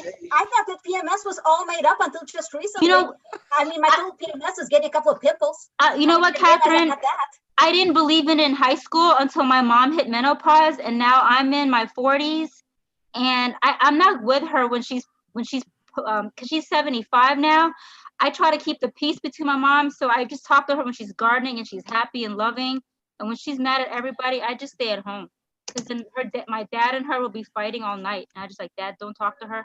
I'm not going there when she's post-menopause. I honestly sincerely believed until about a year or two ago that PMS was all made up. It was BS. I totally didn't realize it was real. I mean, the and chemistry, now I discovered I actually got PMS, and it's my breaking out and having a couple of pimples before my period.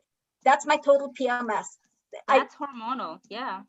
But my point is that I've never seen any family members have that. So I honestly do sincerely. I mean, somebody told me that, you know, I've heard stories about others now, but I honestly thought it was all made up. I thought it was I thought it was a myth until I experienced it, and I'm like, up until now. Okay, yeah. So my point is that you can't assume that everybody has that, and that's the reason that you know, women have to be isolated because of this. I think that it's another way. No, it's not just about that. And pushing a lot of away. cultures just view it as dirty, period. Like in some parts of Asia, they put them in these huts, but they're actually so harmful to the women because they could die from the smoke inhalations, and they don't check up on them, and they find them and they're sick. So like, you know, just anyway, that's a whole other topic. So thank you for clearing some of that up. It's another way of oppressing women. It's just another issue, another way of men. I mean, there's stuff happening in Ethiopia. They're still mutilating them, and you know, and then. But I want to talk about men too, because there's this whole topic with, do men have to be circumcised? Is that a form of male mutilation? I mean, I'm for men's private parts and women's private parts. Like, I think everybody has to be protected. You know, like, do you have a say? You know, like, if a woman has to endure pain, do men have to endure that pain, or they don't? Like, do they lose sensation? I mean, this is a whole other topic. Like, this is sexuality now, you know? So like, so anyway, what time is this usually till? Is it over? 10:30. Oh, okay. I'm in Florida, and it's 11:10. I don't know where everybody else is. Temporarily, I'm in Ohio, even though I usually am in California. So I'm also in Eastern time at the moment. Yes. Oh, yeah, Florida. Me too. Is anybody in California? So it should be. I know that there's several people there because I know them from the group from the atheist group personally. Do you see what you started, David? This is really good. Nobody wants to go home. Ayala's gone. Catherine, what's the name of that group that you're in? Steven's gone too. Catherine, what's the name of your atheist group? Well, I mean, I'm in several of them. I've tried to organize one in Merced because I actually live in Merced in Central Valley, California. But there's the Stanislaus Humanists. I know that, and I'm also with the Fresno, known CVAS, the Central Valley Atheists, Agnostics, and Skeptics, which is in Fresno. So I'm on several atheist groups. Since I've relocated a number of times since my divorce. Like I said, I've been practicing my freedom and independence. I've moved from Miami to Tampa to Baton Rouge, and now I'm in California. So I'm a member of a Baton Rouge and New Orleans atheist group. I'm still a member of one in Tampa. I'm in a bunch of them. That's interesting. The one thing that came out as a result of this horrific was a Trump virus thing that's been going on, is the whole virtual interface that has become much more popular. I've just joined the South California atheist group. I can actually interact with people everywhere. So that's the one good thing that resulted from it. I think it's a magnificent thing because I'm speaking to you and I am at the opposite end of the country. So I mean, this is one of the blessings of COVID. Behind every cloud, there's always a silver lining. And this is one of them, this whole Zoom. Well, I can tell you the huge mistake you're making. What's and that is to raise your petty concerns to the level of godhood. All this feminism and all this nonsense. You're just little creatures crawling on the face of the earth, and exactly. you start to get the strange idea that you're gods. He is good at the idea that you are gods, and your petty concerns are the stuff of the universe. You're just a small creature. But Face the Stephen, facts about yourself. Do you think there's life outside of Earth, or anybody think there's life outside, or anybody, Stephen, or anyone? I don't see why we should be the only ones that this should be the only planet where there's life. But having said that, I'm also taking into account the magnitude of the universe, and that the closest star to us is about, was it like 4.7 light years away, or give or take? I may be off on my numbers. I'm not 100% accurate on that. So even if, let's say, on that very closest star, let's say there's a planet that has some sort of life, and even as advanced as they could be much more advanced than us, and they could travel at 10% of the speed of light. It would still take them over a millennium to get here. So for us to have contact with them I think is totally unrealistic. You don't even have to go that far. You don't. Do you think lions should eat antelope? Do I think it's called evolution. And you think the lions should eat the antelopes? There's nothing wrong with or should the lions become vegetarians? So the reason I ask is because let's say we were the only ones on Earth. Are the lions oppressing the antelopes? I'm sure the antelopes would say that. I eat animals all the time. We're omnivores. We evolved this way, and I'm not. There you go. You are an oppressor. You're just picking and choosing where you put A and Z, and making sure your little feminist world is in the middle. Stephen and Catherine. But like, okay, let's say that they checked, and in the next billion years, life was still on Earth, and they were able to, in that time, confirm so far no other life out there. Does it mean anything that we're the only living? No, it doesn't. That's a mistake. We're not only living. This is a mistake. We are not only living people in universe. In our Milky Way, there is more than 200 million stars. That's that's just one of the galaxies of the millions of galaxies. Exactly. I see what you're saying. I see what you're saying. Where else? You are making us much more special than we really are, Stephen. It isn't even about special. It isn't even about special. Let's talk about probability really quick. Imaginary character. Okay, let's talk about probability. Let's talk about probability. Like really quick, because the thing is, all right, statistically, if you try to look at the numbers and the exponential powers and all that, and go the other way around, not about the special thing, why would the Earth even just have people in it? Why couldn't we just be like a ball of gas, like another planet, like Jupiter? Why did we have to have plants here? Why do we have to have a favorable environment for something like as annoying as humans, or as lovely and beautiful as humans, whatever way you want to interpret them? Why do we have humans here? Why can't we find humans? I mean, other creatures there. Evolution randomized and evolved. And you know what? There's certain things that we're not going to have answers for. And I said this before. Yeah, you're right. You're right. I remember that. That is so true. That is so true. I mean, I'm sorry, that was rhetorical. Say, there's some things I don't know, than believe in fairy tales and saying, there's a wicked witch over there, and maybe there's a mermaid. I'm going to find a mermaid in the pool next door, I hear what you're saying. Yeah, because I really did used to like mermaids, and then more than Santa. But see, I don't tell my children about false things like Santa. Like my mom and dad did the whole cookie thing. But you tell them I knew it was my mom's handwriting. I just tell my kids, I'm sorry, there's no Santa. There was a But Saint that's the point, Nicholas. is that There is no Saint Santa, Nicholas. there's actually some history behind. There is no history Yes. or stats about God. There's actually a historical Saint Nick and Nicholas at some point But as a there is historical history figure. about So God. yes, I'm there's sorry, I'm more not trying to evidence debate. supports Santa than There God. is history about God, and I'm not talking about the Bible. I'm saying if you look at people and civilization, which is what you studied, there's so much history about God just from studying people. So much history. About That's why I mythology. put that in the text. It's imaginary history. You see, I there hear what is you're no saying, Art, proof and that's of it. why I put. It's That's imaginary. why I There put is no that. evidence that God exists. I hear what you're saying.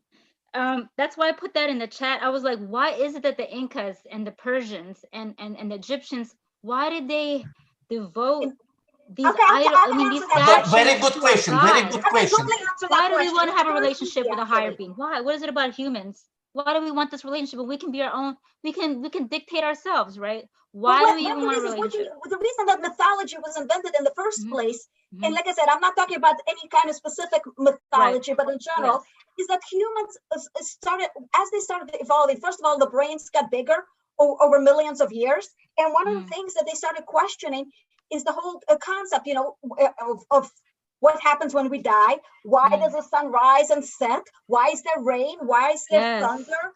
All of these questions, and they didn't have the answers. So their way of explaining these things, they had to come up with these imaginary characters to explain, because Apollo, let's worship the sun, let's worship the earth, and then you created the god thereof. So, it's because Apollo has to drag the sun across the sky. They didn't understand. Oh yeah, I remember that. That's Greek But my point mythology is, with, this is where all mythology originated from.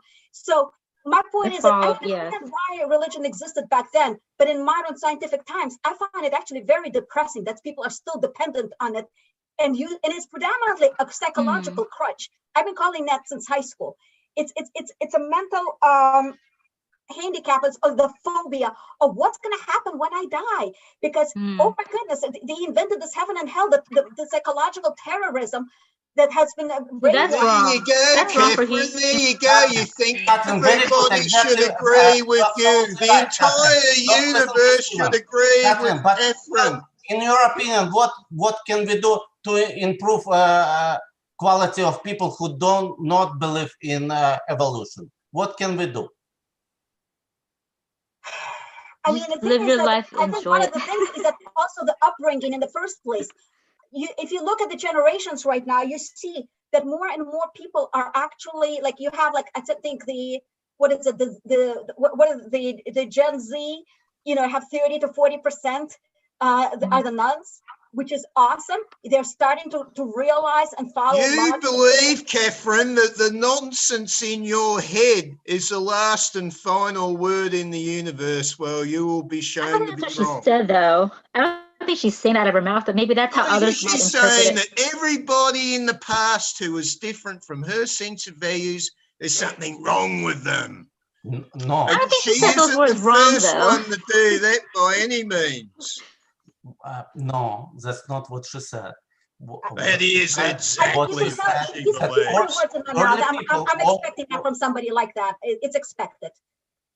Yeah, but point is that early humans, which used to be called homos, when they saw lightning, when they saw lightning, they questioned who is making it. They could not explain why lightning exists out of nowhere, and they went to smart people, and the smart people said, "Oh, must be God Zeus who throws lightning from the Mount Olympus." And they had no choice to believe that, and that's how it started.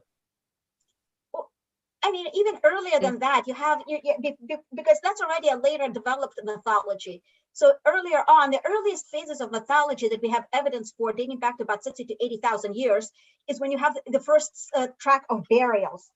So once you have burials, and the fact that you have items buried with individuals, is the whole idea that there is an afterlife. So this is the earliest evidence of mythology. We don't know what they worship. We don't know their whole belief. What about modern day art and comics and graphic novels? Are they a modern form of mythology, you think? No, or because are they nobody's taking it seriously. These are imaginary characters, just like people don't take the mermaids or wicked witches or dragons as real. So to me, the fact that people still believe in these deities to me, they're no different than the dragons and the mermaids, whether it's Yahweh, whether it's Jesus, whether it's Hera, whether it's Quetzalcoatl, whether it's Ra, or Thor, I'm going to all the different regions. I don't care. Same different. It's fine. I understand exactly. And the reason, I'm asking this because I want to understand what other people understand, and the reason I go back to one of these that they consider a mythology is it even there's really not much evidence, like as you said in the text, for a god. There's like not much physical evidence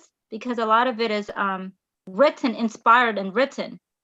But I think it's if you read about the characters, if you read about the characters in mythology and you read about people like Buddha and you read about Jesus that existed in history, you read about Muhammad,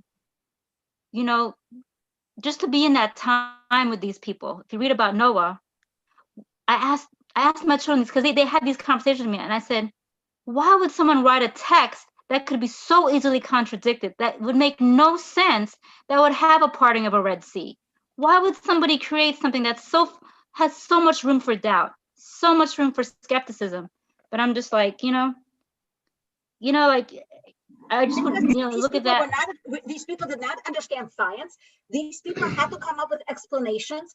They tried to give credibility to their stories. This is it's actually pretty easily explained. And the thing is, a lot of pastors are mad. They're like, how come I haven't seen a miracle with my eyes? This is 2020 pastor saying, you know what, Jennifer, I don't know why there aren't miracles happening in front of us like I did with Noah's time. I'm like, exactly. Are you serious? And I'm just like, are you for real? I agree with you that. really want some fire to fall out of the sky? And you're a pastor. And I'm just like, so I just didn't say anything. The whole idea of faith is basically a version of gullibility. That's. But these are people that are about to preach about God, but they're still caught up in their own life and drama. So I'm just like, I don't know about this. Thinking skills and reason, because you're basically accepting it blindly instead of actually developing those critical thinking skills and starting to question. You don't even have to get to find. Why are we such critical thinkers? So here is so Catherine. Crying out loud, how far do you need to get? And a woman so Catherine. Really? Here is I just gave my name away. Sorry. So Jay's here is one of the things that I've learned as my belief system evolves. So I was in Egypt last summer, and we're studying Egyptian mythology, and we're looking at one of the temples that they built, and Queen Hatshepsut, that was her name, she was the product of copulation between a god and a human being. Now, where else did that happen? That happened in the Bible, the Virgin Mary. But let me finish. Go ahead. And as you go through the continuum of time, you will see that Christianity came after the mythology, the big push of mythology. And some of the concepts were inculcated into the Bible. But it's just believe it or not. It's still a mythology. It's no difference. It's still a mythology. It's just a later evolution of mythology, a newer variant of it. And Islam is yet another more recent variant of mythology. Exactly. I call them all the same thing. They're all I don't know if any of you are Islamic. I have to speak for the Muslims because some of my friends are also Muslims. They're in the Bible, they are considered our brothers and cousins because of the children of Abraham. Because of Abraham and because of Hagar. But then they go killing each other all the time, right? Murder each other. Well, that's the way he set it up. That's the way he set it up. Yes. Yeah. I'm loving God. Oh yes, I'm so loving and caring. I want you to kill each other. Oh, all brothers and sisters. If that's what you call ethics, if that's the ethics religion is supposed to brainwash you into, no, thank you. Sorry, my ethics are much higher than that. I have to respect people. I go against slavery. I'm against murder, against rape, which is endorsed in the Bible, by the way. My friend who is in the Carolinas, he was so ticked off about that section about rape, and he was really adamant about not wanting to read further in Leviticus and all these different laws, and there were slaves and people who were beating their slaves and things like that. And you know, that really put a lot of doubt in him, and I could totally understand that. And that's a good thing you bring up, and I hope we can talk about that again one day, that part of the Old Testament, because that is very important to bring up. There is so much room for oppression of women is context in the first couple of pages. You don't have to get there. The whole purpose of the damn Bible is as a tool of oppression. I'm gonna admit, I just got into the whole Bible much later in life. Control, not oppression. Control. No, oppression. Both. Absolutely. But I can understand why that could be viewed. The Old Testament could be viewed as very not only viewed, it has been used. What Ayala was saying, oppress people. All 3 volumes are oppression. And like I said, I call it. Wait, I'm sorry. What Ernest say? The Quran are the 3 different volumes of the same storyline. You know, same crap, different name. Ernest, what did you say? Ernest, what did you say? It says oppression and control. Absolutely. I could understand, because Ayala was saying there was like 2/3 of it was so much of what they could not do. I mean, can you imagine how they felt living at the time with all these rules and regulations? So many regulations. What would encourage you to keep following like a deity that has so many no's? Like, no, common sense told me not to. That's the beauty of it. My common sense kicked in back when I was 16. But all right, I'm gonna go, but I want to say something that I really enjoyed. After reading this comic, The Contract with God, I went back and read this book by a guy who I liked at the time called The Genesis of Justice. And The Genesis of Justice talks about the contract and how it is beholden on us as human beings to hold God accountable for his end. And it's a pretty novel argument, but it was very interesting. And Dershowitz went all the way through the Old Testament and brought out all the examples. When Abraham was going to sacrifice Isaac, he was going to make the offering. He wasn't going to actually do the sacrifice. So God provided the lamb in the thicket. And it just goes on and on and on. But it's just, it kind of amplifies what Freeman was talking about, that God has to keep his end of the bargain. And if we're going to judge him for not keeping it, then whose justice are we going to use? Whose standards of justice are we going to use? So it's more of an argument than a reality. It's more of a concept, but it's there. So I'm gonna go now, and this has been I've enjoyed this thoroughly. So good night, everyone. It's almost midnight here. Good night, and Thanks for being here, Sharon. I hope I can learn where everybody's from next time, because I just got some. So thank you all. It was really something. I just want to ask Sharon, before you go, I just want to ask you one quick question. Have you had a chance to read Uncle Sam's Cabin? Oh, that sounds familiar. Yes. No, not yet. I read To Kill a Mockingbird, but I will type that in. Uncle Sam's Cabin. Okay. Thank you. And you can see from my color. And you can see from my color that I understand slavery to the bone. I know all about the racial injustices. I know everything about it. But Sharon, when I read that book, I realized how Bible has been abused. Oh, absolutely, boy. Because it justified slavery. It validated slavery. Absolutely. Right there in the Old Testament, yes. Right there. That's why I go back. It's a personal journey, and you take from it the tool you're going to use to guide your life. My dad, I know you have to go, but my dad, even though he was Hindu, he would tell me what happened with Shem and happened to 3 brothers, and how they were so certain that the one that saw him, was it Nimrod? People just try to say Nimrod is from this tribe or from this tribe in this location, and have blamed a whole group of people for being a certain way based on the Bible. You know, I don't even know where these groups come from northern or southern Africa. Those were Noah's 3 sons. The 3 sons of Noah. They chose to pick a certain group and to call, based on Nimrod, they're saying, oh, these are the, this is like the bad group or so. So they have been judged since then too. And they're using that part of the Bible to judge them. Well, the Bible was the biggest book of otherism. Let me tell you that. Right? I know that. It's a powerful book, but it can be easily misinterpreted so much so. All right. That's Thank right. you all. That's right. And that's Sharon, why it has been this pleasure process meeting of you. I life is hope- fun. Sharon, it Excuse- has been pleasure meeting you.